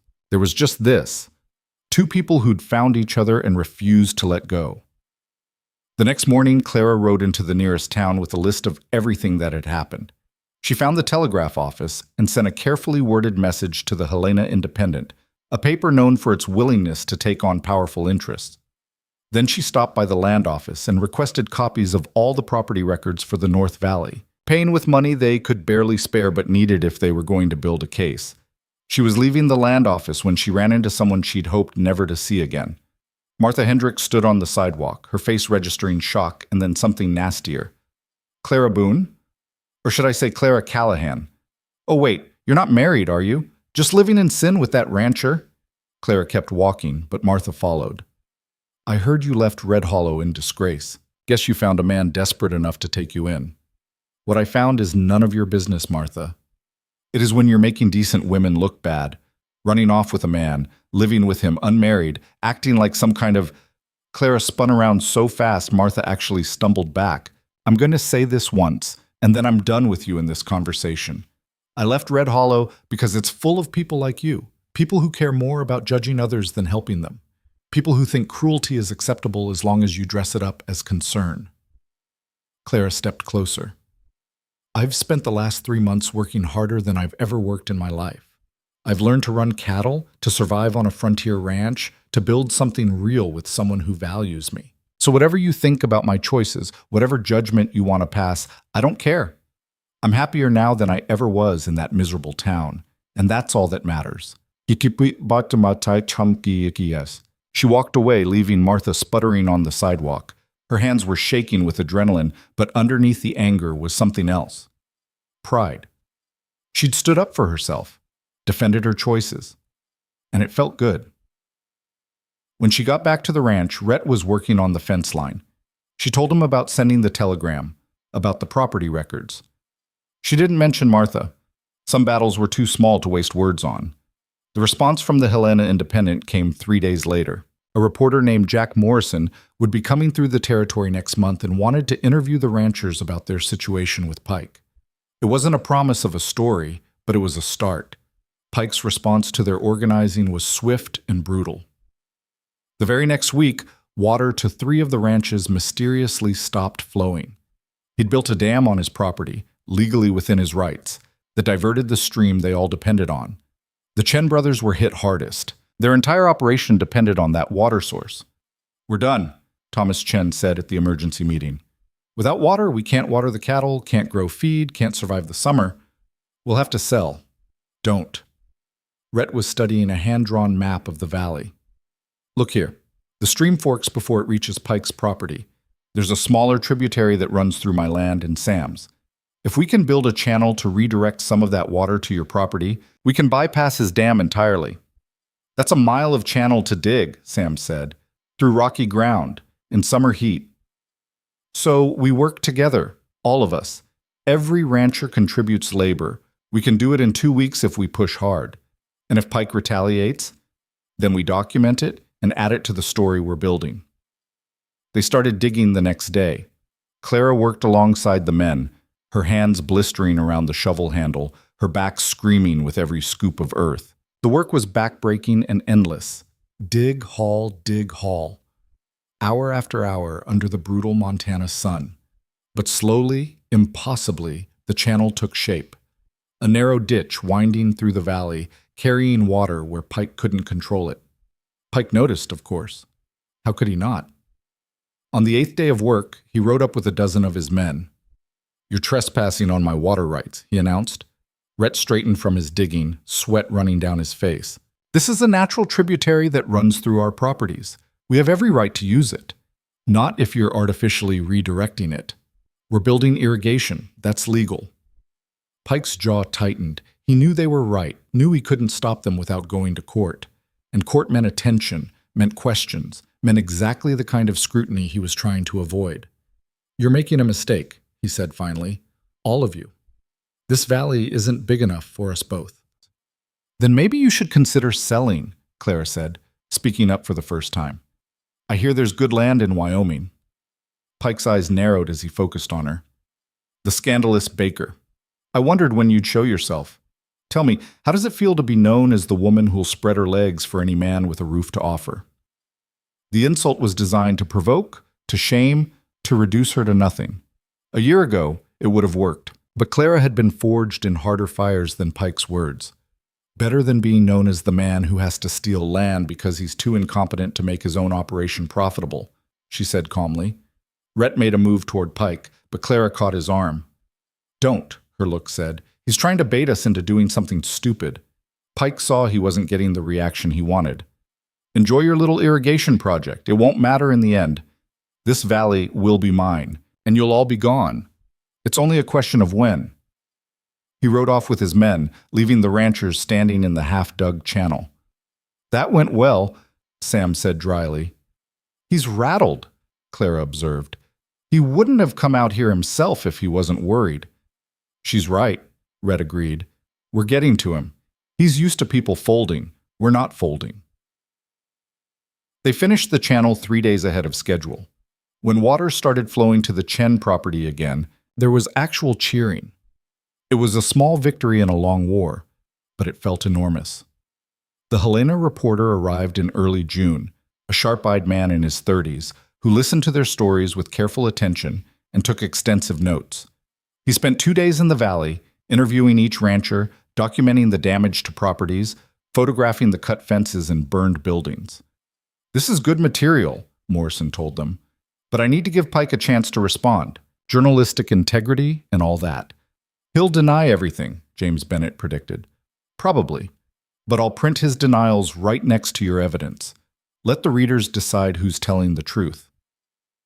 After Morrison left, there was nothing to do but wait and keep working. Summer settled over the valley, hot and dry. Clara fell into the rhythm of ranch life more fully now, no longer the newcomer struggling to adapt, but a partner in the operation. She and Rhett worked together with the ease of people who'd learned each other's rhythms, who could communicate with a look or a gesture. On the rare evenings when work was done early, they'd sit on the porch and watch the sun set over the mountains, too tired to talk, but content in the silence. These were the moments Clara treasured most, the quiet ones, the proof that they'd built something real. The article ran in late June. spread across 2 full pages with Morrison's careful prose laying out the pattern of harassment, the suspicious fires and cut fences, the barely legal tactics Pike was using to drive out the small ranchers. Pike's response was included: a denial of all wrongdoing, an accusation that the ranchers were troublemakers trying to profit from false claims. But Morrison had included something else. Property records showing that every rancher Pike had forced out in the last 5 years had sold at a fraction of market value. Tax records suggesting Pike was underreporting his income. Enough questions to make territorial investigators take notice. The governor's office sent someone to look into the situation 3 weeks later. Pike was furious. Clara heard about it from Sarah Bennett, who'd heard it from a man who worked in Pike's supply office. He was raging about meddling ranchers and corrupt journalists, making threats about what he'd do to everyone involved. "We need to be careful," Rhett warned at the next meeting. "Pike's dangerous when he's cornered. He might do something reckless." "More reckless than burning down barns and stealing cattle?" Sam asked. "Yes, much more." The attack came on a Tuesday night. Claire and Rhett were asleep when the sound of gunfire jerked them awake. Rhett was up and moving before Clara fully processed what was happening, grabbing his rifle from beside the bed. "Stay here," he ordered, but Clara was already pulling on her boots. Outside, the barn was on fire. Not the small, controlled burn of an accident, but a roaring inferno that lit up the night sky. And silhouetted against the flames were riders. 6 of them, firing guns in the air, whooping like this was some kind of game. Rhett fired a shot over their heads. "Get off my land!" One of the riders turned and fired back. The bullet hit the cabin wall 2 feet from where Clara stood. "Get inside!" Rhett shoved her toward the door, but Clara had already seen what she needed to see. The men were wearing masks, but she recognized one of the horses. It belonged to Pike's foreman. She ran to the cabin, grabbed the rifle they kept loaded by the door, and fired at the riders. Not to hit them, she wasn't a good enough shot for that, but to drive them off. Between her shots and Rhett's, the riders decided they'd made their point and galloped away into the darkness. By the time Rhett got the barn fire under control with help from the Chens and Bennetts who'd seen the flames and rode over, they'd lost half the structure and all the hay stored inside. But the horses and cattle were safe, driven out before the fire could trap them. "They're escalating," James Bennett said, staring at the smoking ruins. "This wasn't about scaring us. This was about destroying us." "And giving us proof," Clara said. She'd found something in the dirt near the barn, a button, torn off in the chaos, with Pike's brand stamped into the metal. One of them lost this. Rhett took the button, held it up to the light from the dying fire. "This doesn't prove Pike ordered it."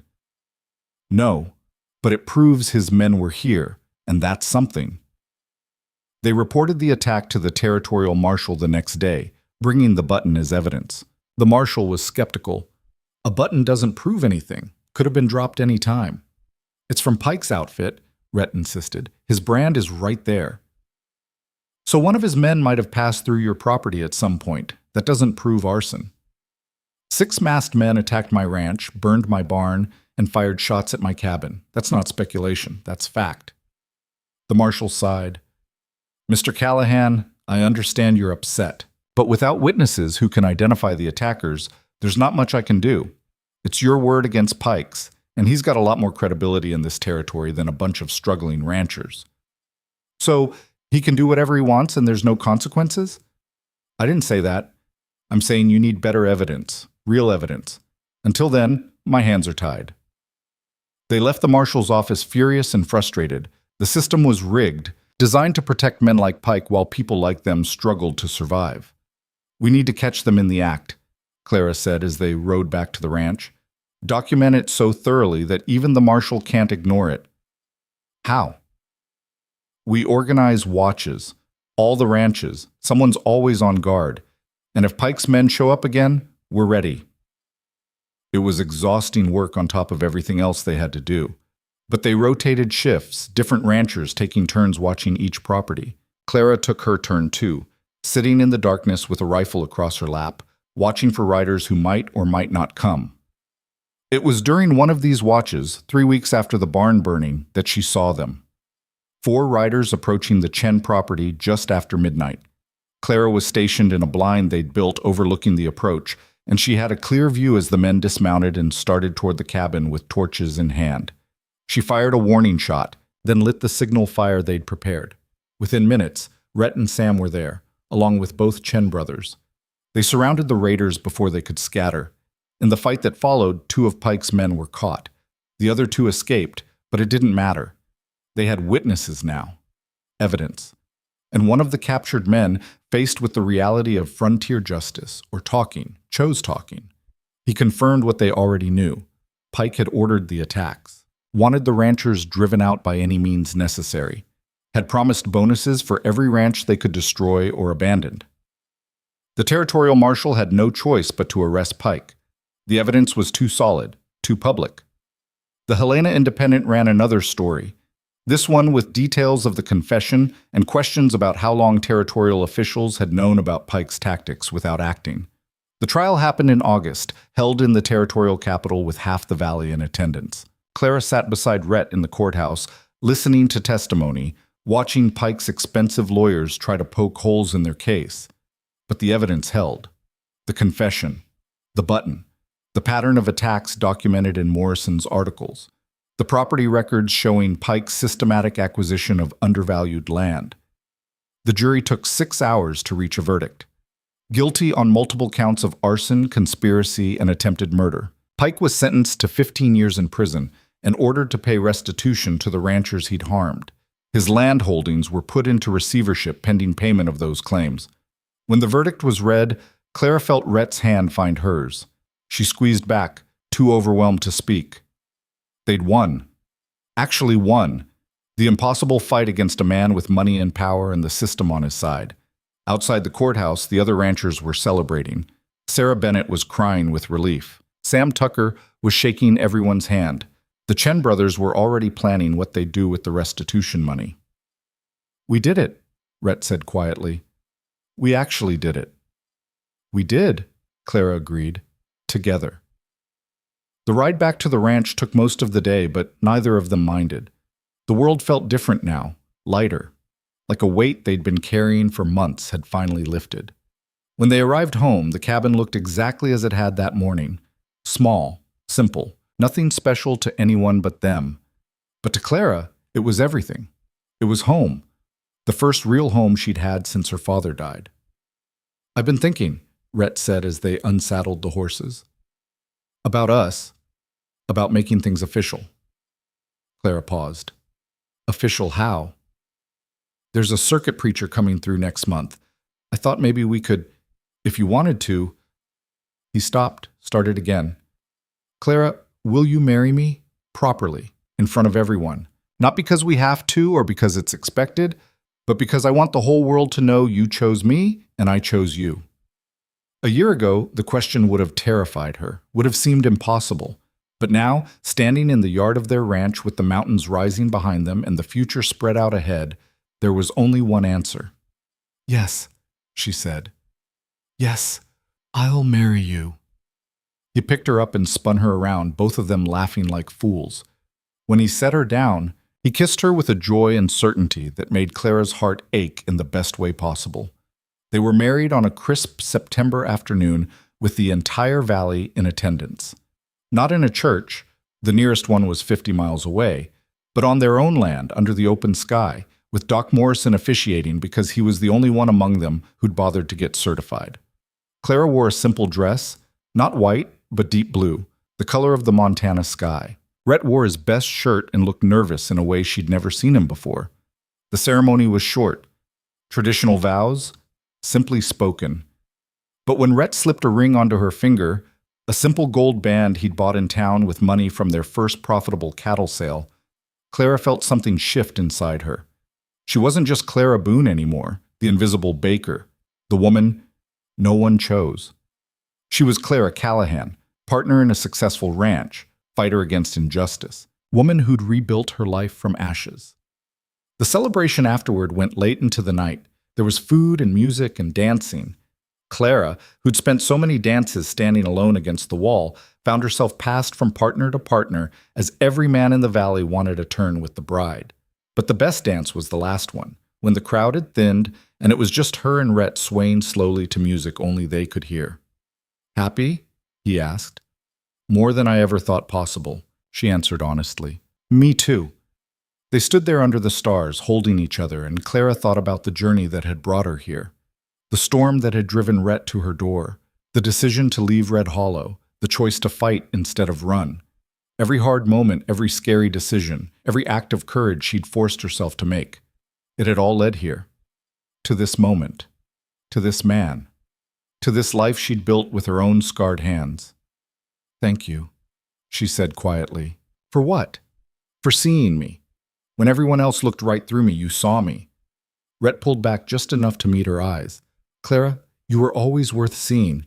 You just needed someone brave enough to look." Later, much later, when everyone had gone home and they were alone in their cabin, Clara stood at the window looking out at the land they'd fought for. Their land now, secured through courage and community and refusal to back down. Rhett came up behind her, wrapped his arms around her waist. "What are you thinking about?" he asked. "That I was wrong." "About what?" "About being invisible, about not being worth choosing." She turned in his arms to face him. "I wasn't invisible. I was just surrounded by people who'd learned not to see. But you saw me, and you helped me see myself." "And what do you see?" Clara smiled. "A woman who survived, who fought, who built something real out of nothing but stubbornness and hope." She kissed him softly. "I see someone worth choosing." "Damn right you are." They went to bed as husband and wife, as partners in every sense of the word, and when Clara fell asleep that night, it was with the certainty that whatever came next, they would face it together. The woman no one chose had become the woman who chose herself, and in doing so, she'd found everything she'd ever needed. But nothing worth having stays easy for long, and the frontier had a way of testing people just when they thought they'd earned some peace. The first winter as a married couple was the hardest Clara had ever lived through. The cold came early that year, settling over the valley in October and not letting up until April. Snow piled so high against the cabin walls that some mornings they had to dig themselves out just to reach the barn. The cattle struggled, the weak ones dying despite everything Clara and Rhett did to save them.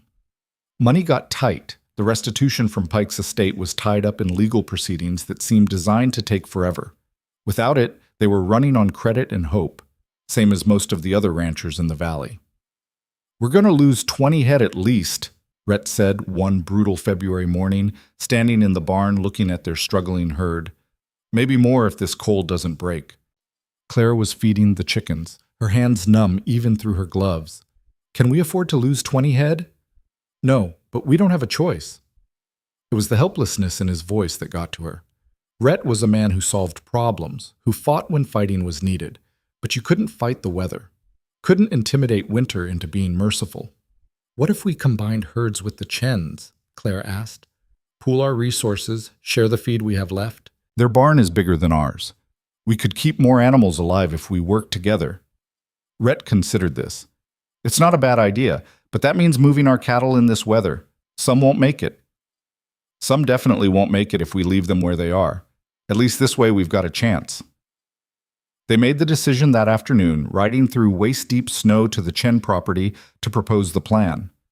Thomas and David Chen were skeptical at first, worried about the logistics, the risk, the question of how to divide the survivors come spring. But Clara had learned something from the fight against Pike. People could accomplish things together that they'd never manage alone. "We'll split the survivors 50-50, she proposed, "regardless of how many each of us puts in.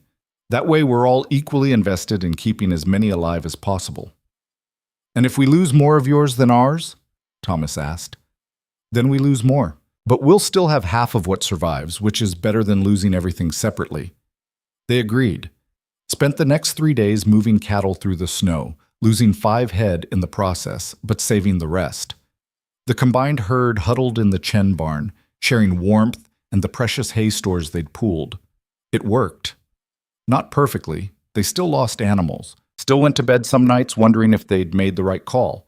But enough of the herd survived that when spring finally came, both families had something to work with. The experience taught Clara something important. The frontier wasn't kind to individuals. It ground them down, wore them out, took everything they had and demanded more. But people who worked together, who shared burdens and resources and risks, could survive what would destroy them alone. She started thinking bigger. By summer, the restitution money had finally come through. It wasn't as much as they'd hoped. Lawyers and court costs had eaten a significant portion, but it was enough to make a difference. Clara and Rhett paid off their debts first, then invested in improvements to the ranch. A new barn to replace what Pike's men had burned. Better fencing. A windmill for water that didn't depend on streams Pike's successor might try to control. But Clara was thinking beyond their own ranch. She'd been talking to the other Valley families, learning about their struggles, their needs, their ideas for the future, and a plan had been forming in her mind. "What if we started a cooperative?" she said to Rhett one evening as they sat on the porch watching the sunset. "A what?" "A cooperative. All the ranchers in the valley working together, bulk purchasing of supplies to get better prices. Shared equipment that we can't all afford individually. Collective marketing of our cattle so we're not competing with each other and driving down prices." Rhett was quiet for a long moment. "That's ambitious." "It's practical. We already proved we can work together when we fought Pike. Why not keep working together now?" "Because fighting a common enemy is easier than building something new. People get petty about details. Who contributes what? Who benefits more? Who's in charge?" "Then we make it fair from the start. Everyone contributes proportionally. Everyone benefits proportionally. We vote on major decisions. No one person has all the power." "You've really thought this through." Claire smiled. "I've had a lot of time to think while feeding chickens in sub-zero weather." She brought the proposal to the next Valley meeting. The response was mixed. Sam Tucker loved it immediately, saw the potential for what it could become. The Bennetts were cautious but interested. The Chens were all in, having already experienced the benefits of resource sharing. Others were skeptical, worried about losing independence, about being tied to their neighbors' decisions. "What happens when someone doesn't pull their weight?" Henry Walsh asked. He'd come back to the valley after Pike's conviction, embarrassed but desperate to rebuild. "Then they get less of the benefits," Clara said. "Contribution and reward are linked. You only get out what you put in. And who decides what's fair contribution? We all do. As a group. If someone's not holding up their end, we address it together." The debate went on for hours. Clara let them argue, let them poke holes in her proposal, let them voice every concern and fear, because she knew that if she could address those concerns now, get buy-in from the start, they'd have something that could actually last. By the end of the night, they had a tentative agreement. 6 ranches would join the cooperative on a trial basis for 1 year. They'd pool resources for a bulk hay purchase before winter, share maintenance of the irrigation channel, and market their cattle together come spring. If it worked, others could join. If it didn't, they'd dissolve it with no hard feelings. The first year of the cooperative was messy. People argued about everything from how to split costs to whose turn it was to maintain shared equipment. There were hurt feelings and accusations and moments when Clara thought the whole thing might fall apart. But it also worked. The bulk hay purchase saved every ranch money. The shared equipment meant projects that would have taken weeks were done in days. And when they sold their cattle as a cooperative, negotiating collectively instead of individually, they got prices 15% higher than the year before. By the second year, 2 more ranches had joined. By the third, the North Valley Cooperative was the largest ranching organization in the territory, with enough economic power to negotiate directly with the railroads and eastern buyers. Clara became the cooperative's de facto manager, a role she'd never sought but somehow fell into. She was good at it, good at seeing the big picture while managing details, good at mediating disputes and finding compromises that left everyone feeling heard, if not entirely happy. "You've built something remarkable," Doc Morrison told her one afternoon when he stopped by for coffee. He was older now, his hands shakier, but his mind was still sharp. "We've built it," Clara corrected, "all of us together." "Don't be modest. This was your vision, your persistence that kept it going when everyone else wanted to give up." He stirred his coffee slowly. "You know what I think? I think you're doing what you were always meant to do. Not baking bread for people who didn't appreciate it, but leading, building, creating something that lasts." Clara had never thought of herself as a leader. Even now, running the cooperative, managing conflicts, making decisions that affected dozens of families, She still sometimes felt like the invisible baker from Red Hollow. Still heard Martha Hendricks' voice calling her a charity case. Still remembered what it felt like to be looked through instead of seen. But then she'd look around at what they'd built, at the ranches thriving instead of just surviving, at the families who had security they'd never known before, at the community that had formed from people who'd once been isolated and vulnerable. Maybe Doc was right. Maybe this was what she'd been meant for all along. The years passed. Clara and Rhett's ranch grew and prospered along with the cooperative. They added cattle, improved their land, built a bigger house to replace the small cabin. It was still modest by Eastern standards, but to Clara, it was a palace, a home she'd built with her own decisions and her own work. In the spring of her 48th birthday, Clara realized she was pregnant. The discovery was shocking and terrifying in equal measure. She was too old for this, or so she thought. Women her age didn't have babies. The risk was too high, the danger too real. She'd attended enough frontier births to know how often things went wrong. Rhett was thrilled and terrified in equal measure. "We're having a baby," he kept saying, like he couldn't quite believe it. "We're actually having a baby." "I'm 48 years old," Clara said. "This is insane." "You're 48 and healthy and strong. We'll manage. What if something goes wrong? Then we'll deal with it, together." He took her hands. "Clara, I know you're scared. I'm scared too. But this is a gift, a chance at something we thought we'd never have." She wanted to believe him, wanted to feel the joy instead of the fear. But all she could think about was Rhett's first wife, dead from fever. About the women she'd known who'd died in childbirth. About all the ways this could go horribly wrong. Sarah Bennett, who'd had 4 children of her own, was more practical. "Stop thinking about what might go wrong and start preparing for what needs to go right," she said bluntly. "You need to eat well, rest when you can, and keep working because sitting around worrying will just make it worse."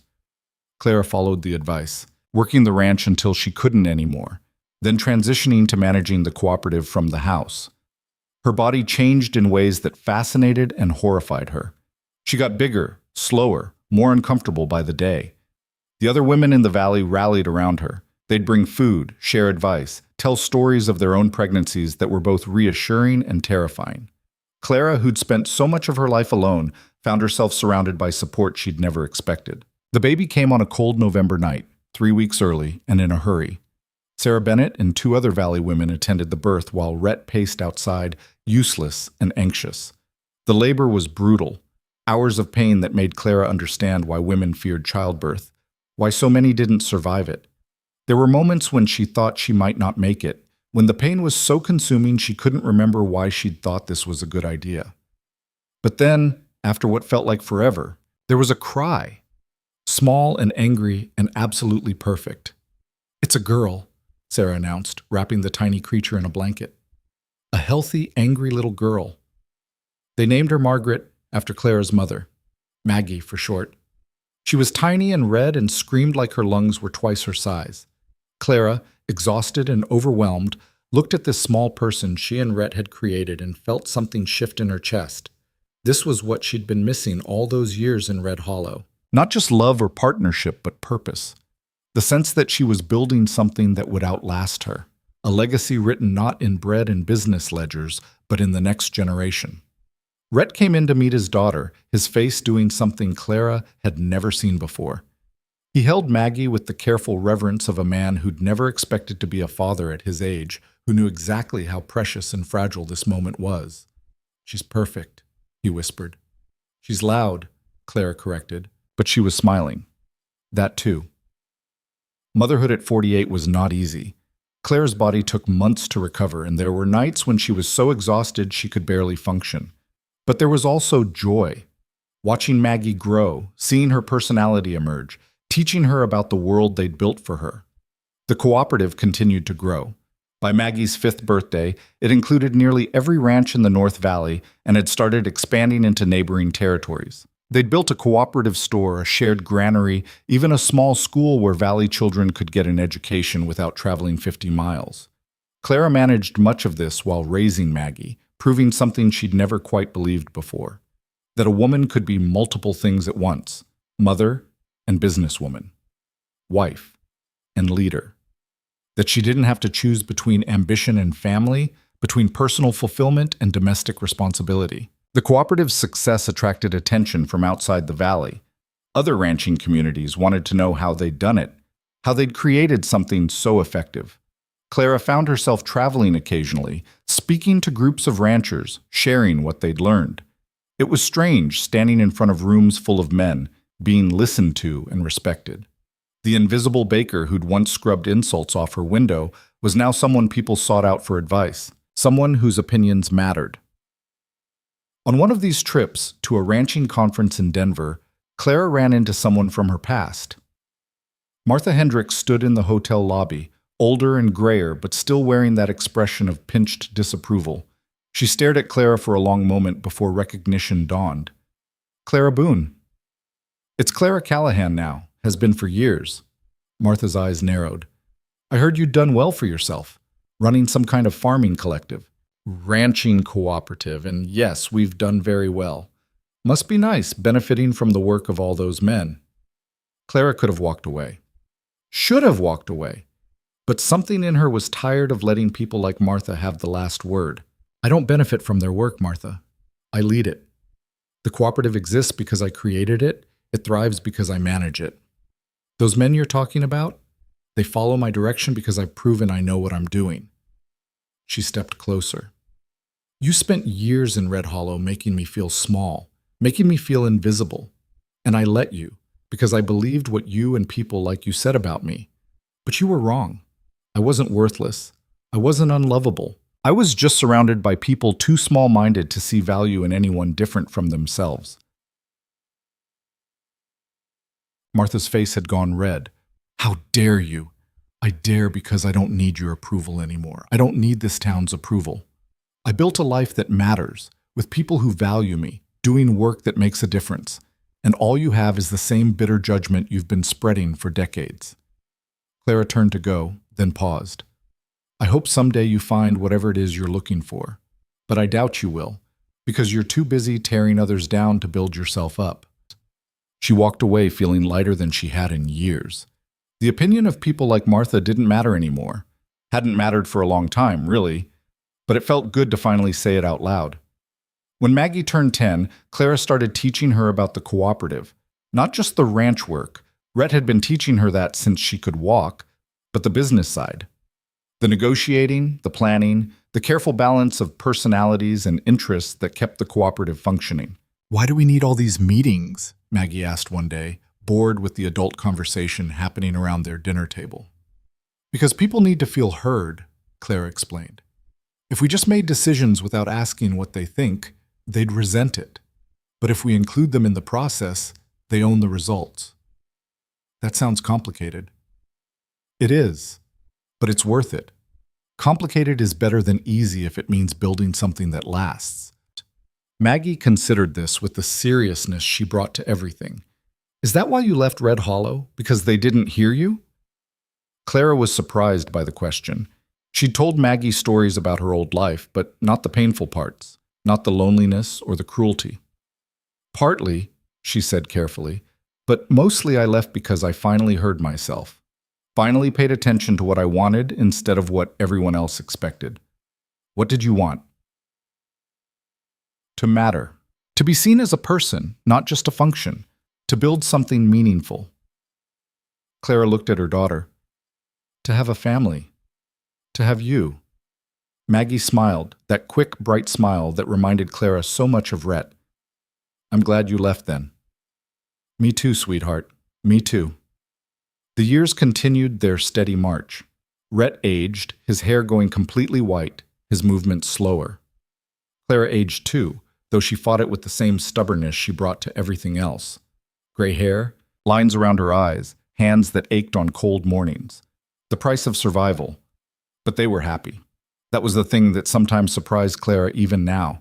They were genuinely, profoundly happy. Not in some perfect storybook way, but in the real, messy, complicated way that came from building a life together through hard work and harder choices. The cooperative celebrated its 20th anniversary when Clara was 58. They held a gathering at the original Callahan Ranch, now expanded and prosperous, where the whole thing had started. Representatives from every ranch in the cooperative came, along with cooperative members from neighboring territories who'd adopted their model. There were speeches and toasts and recognition of everything they'd built together. When it was Clara's turn to speak, she stood in front of this crowd of people whose lives she'd helped change and felt the full weight of what they'd accomplished. 20 years ago, she began, I was a woman running from a life that didn't fit. I didn't know what I was running toward. Didn't know if I'd find anything worth the risk. But I took the chance anyway, and it changed everything. She looked around at the familiar faces. Sam Tucker, now in his 70s but still ranching. Sarah and James Bennett, their children grown and running their own operations. The Chen brothers, whose innovative irrigation techniques had been adopted across the territory. Doc Morrison, impossibly old, but still sharp, still watching everything with those knowing eyes. We built something here that's bigger than any of us, Clara continued. Not just a cooperative, though that's part of it, but a community. A place where people support each other instead of competing, where your value isn't determined by your gender or your age or where you came from, but by what you contribute and how you treat others. She paused, gathering her thoughts. I spent 20 years in a town that made me invisible, 20 years believing I didn't matter. And it took losing everything, my business, my home, my entire former life, to discover who I actually was, to learn that I had value not because of what I could provide others, but because of what I could create for myself. Rhett was watching her from the front row, Maggie beside him, both of them smiling. Someone once told me I deserved better than what Red Hollow gave me, Clara said, thinking of Rhett's words that first week they'd known each other. At the time, I didn't believe it, but they were right. We all deserve better than what we settle for out of fear or habit. We deserve to be seen, to be valued, to build lives that matter. She smiled at the crowd. So here's to 20 years of building something better, and here's to the next 20, whatever they bring. The applause was genuine and warm. Clara sat down, her knees shaking slightly. Public speaking still wasn't natural to her, and felt Rhett's hand find hers. That was good, he murmured. I meant it. I know. That's why it was good. After the speeches, after the formal part of the celebration ended, people mingled and talked and told stories. Clara found herself surrounded by younger ranchers, people who joined the cooperative in the last decade, asking questions about how to handle various challenges. She answered what she could, shared what she'd learned, and realized with something like wonder that she'd become an elder. Someone whose experience and judgment were valued. Someone people looked up to. It was so far from where she'd started that sometimes she could barely comprehend the distance. Late that night, after everyone had gone home, Claire and Rhett sat on their porch, as they'd done countless times before. Maggie was asleep inside, now a young woman of 15, smart and capable, and already showing signs of the leader she'd become. Do you ever regret it? Rhett asked. Leaving Red Hollow? Walking away from everything you knew? Clara thought about it honestly.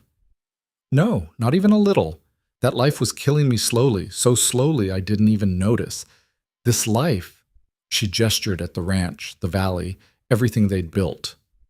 This life saved me. You saved yourself. I just happened to knock on your door. You did more than that. You saw me when I'd forgotten how to see myself. You showed me I was worth choosing. She leaned against him. You gave me the courage to believe I deserved better. And look what you did with that courage. Built an empire. Clara laughed. It's not an empire. It's a cooperative. Same thing. You took nothing and turned it into something that'll outlast us both. That's empire building in my book. They sat in comfortable silence, watching the stars come out over the mountains. Clara thought about the woman she'd been, standing in her bakery in Red Hollow, believing she was invisible, believing she was ordinary, believing that life would never offer her more than what she already had. That woman had been wrong about almost everything. Clara Callahan, she still sometimes marveled at the name, at the life it represented, was not invisible, was not ordinary, was not defined by the limitations others placed on her. She was a rancher, a business leader, a mother, a wife, a woman who'd fought for everything she had and won. But more than any of those roles, she was herself, fully, completely, without apology or compromise. What are you thinking? Rhett asked. That I'm glad I opened that door when you knocked. Me too. Clara turned to look at him, this man who'd changed everything. His face was lined with age and weather, his hands scarred from decades of hard work. He wasn't young anymore. Neither was she. But they were here, together, having built something real. I love you, she said. I don't say it enough, but I do. I know I love you too. Even though I'm stubborn and difficult and take on too much? Especially because of that. He smiled. You wouldn't be you if you were easy. That made her laugh. Good thing, because easy was never really my style. The years that followed were quieter. Clara gradually handed off more cooperative responsibilities to younger managers, including Maggie, who'd inherited her mother's head for business and her father's steady temperament. Rhett retired from active ranching, though he still consulted on decisions and couldn't quite keep himself from checking on the cattle every morning. They grew old together, which was its own kind of triumph. On the frontier, where so many people died young or alone, growing old with someone you loved was a privilege not everyone got. Clara's 65th birthday was celebrated with the whole valley in attendance. It had become tradition over the years, these gatherings that marked not just personal milestones, but community ones. Clara had never been comfortable being the center of attention, but she'd learned to accept it as the price of leadership. Look at all this, Sarah Bennett said, standing beside Clara and surveying the crowd. Look at what you started. We started, Clara corrected automatically. No, you started. We followed. There's a difference. Clara wanted to argue, but Sarah was right. She had started this, had been the one to imagine something different, to push for it when others were skeptical, to hold it together when it threatened to fall apart. That was leadership, not being perfect or having all the answers, but being willing to try when others wouldn't, being willing to fail publicly if it meant the chance to succeed. You know what I think? Sarah continued. I think you spent those years in Red Hollow being exactly who you were meant to be, just in the wrong place, like a seed planted in bad soil. It wasn't the seed's fault it didn't grow, it just needed better conditions. The metaphor struck Clara as exactly right. She hadn't been broken in Red Hollow, hadn't been defective or unworthy. She'd just been in soil that couldn't support her growth. It took leaving, took finding better conditions, to discover what she was capable of becoming. That's a good way of looking at it, Clara said. I'm full of wisdom in my old age. Sarah smiled. You should listen to me more often. I always listen to you. I just don't always agree. Fair enough. Clara died at 72, which was old for the frontier. Old enough to see Maggie married with children of her own. Old enough to see the cooperative expand across 3 territories. Old enough to know that what she'd built would last. She died in her sleep, which the doctor said was a mercy. Rhett found her in the morning, peaceful in their bed, her hands still warm. The funeral was the largest the territory had ever seen. Ranchers came from hundreds of miles away, cooperative members, people whose lives she'd touched. The governor sent a representative. The Helena Independent ran a full-page obituary celebrating her life and legacy. But the moment Rhett would remember forever was quieter. At the burial, Maggie had stood up to speak about her mother. She told me once, Maggie said, her voice steady despite her tears, that she spent 20 years being invisible, 20 years believing she didn't matter, and then she made a choice to believe something different, to see herself as worthy of more. She looked around at the assembled crowd. My mother taught me that worth isn't given by others. It's claimed. That power isn't handed over.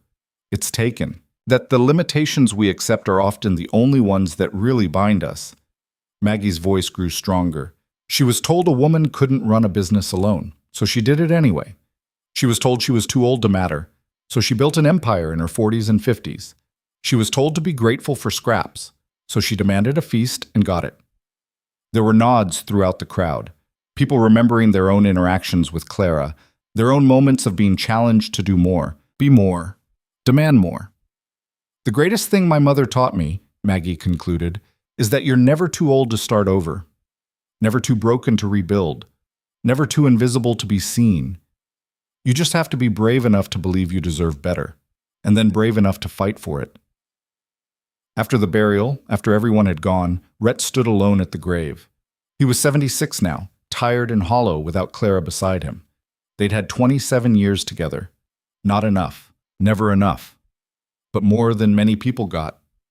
"You did it," he said to the fresh earth. "You showed them all.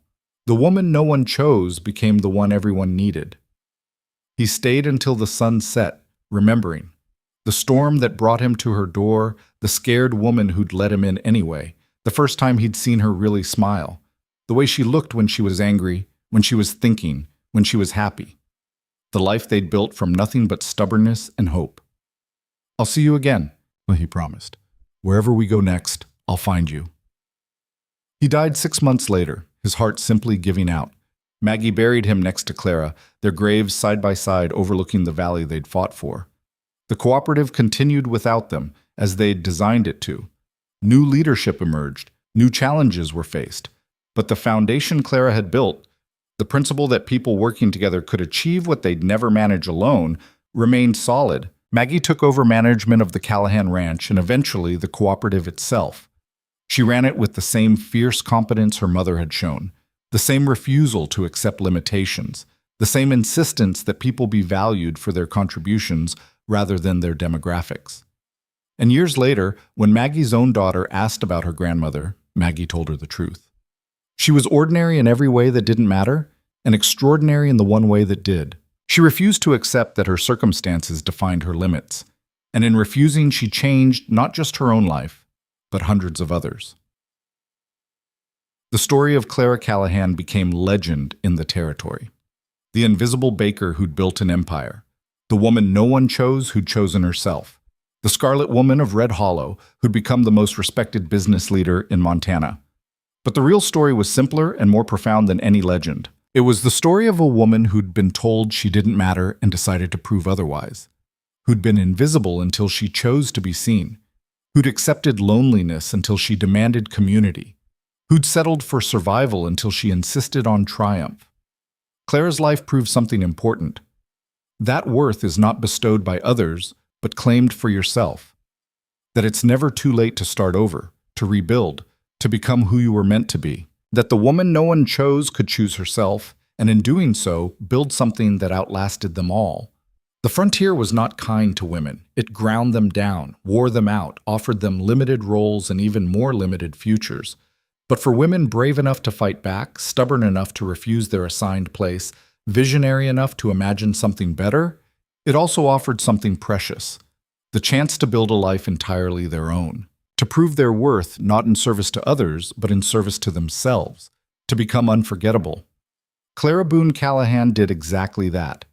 And in doing so, she showed every woman who came after that they could do it too. All it took was courage, and the willingness to believe you deserved better, and the refusal to settle for anything less.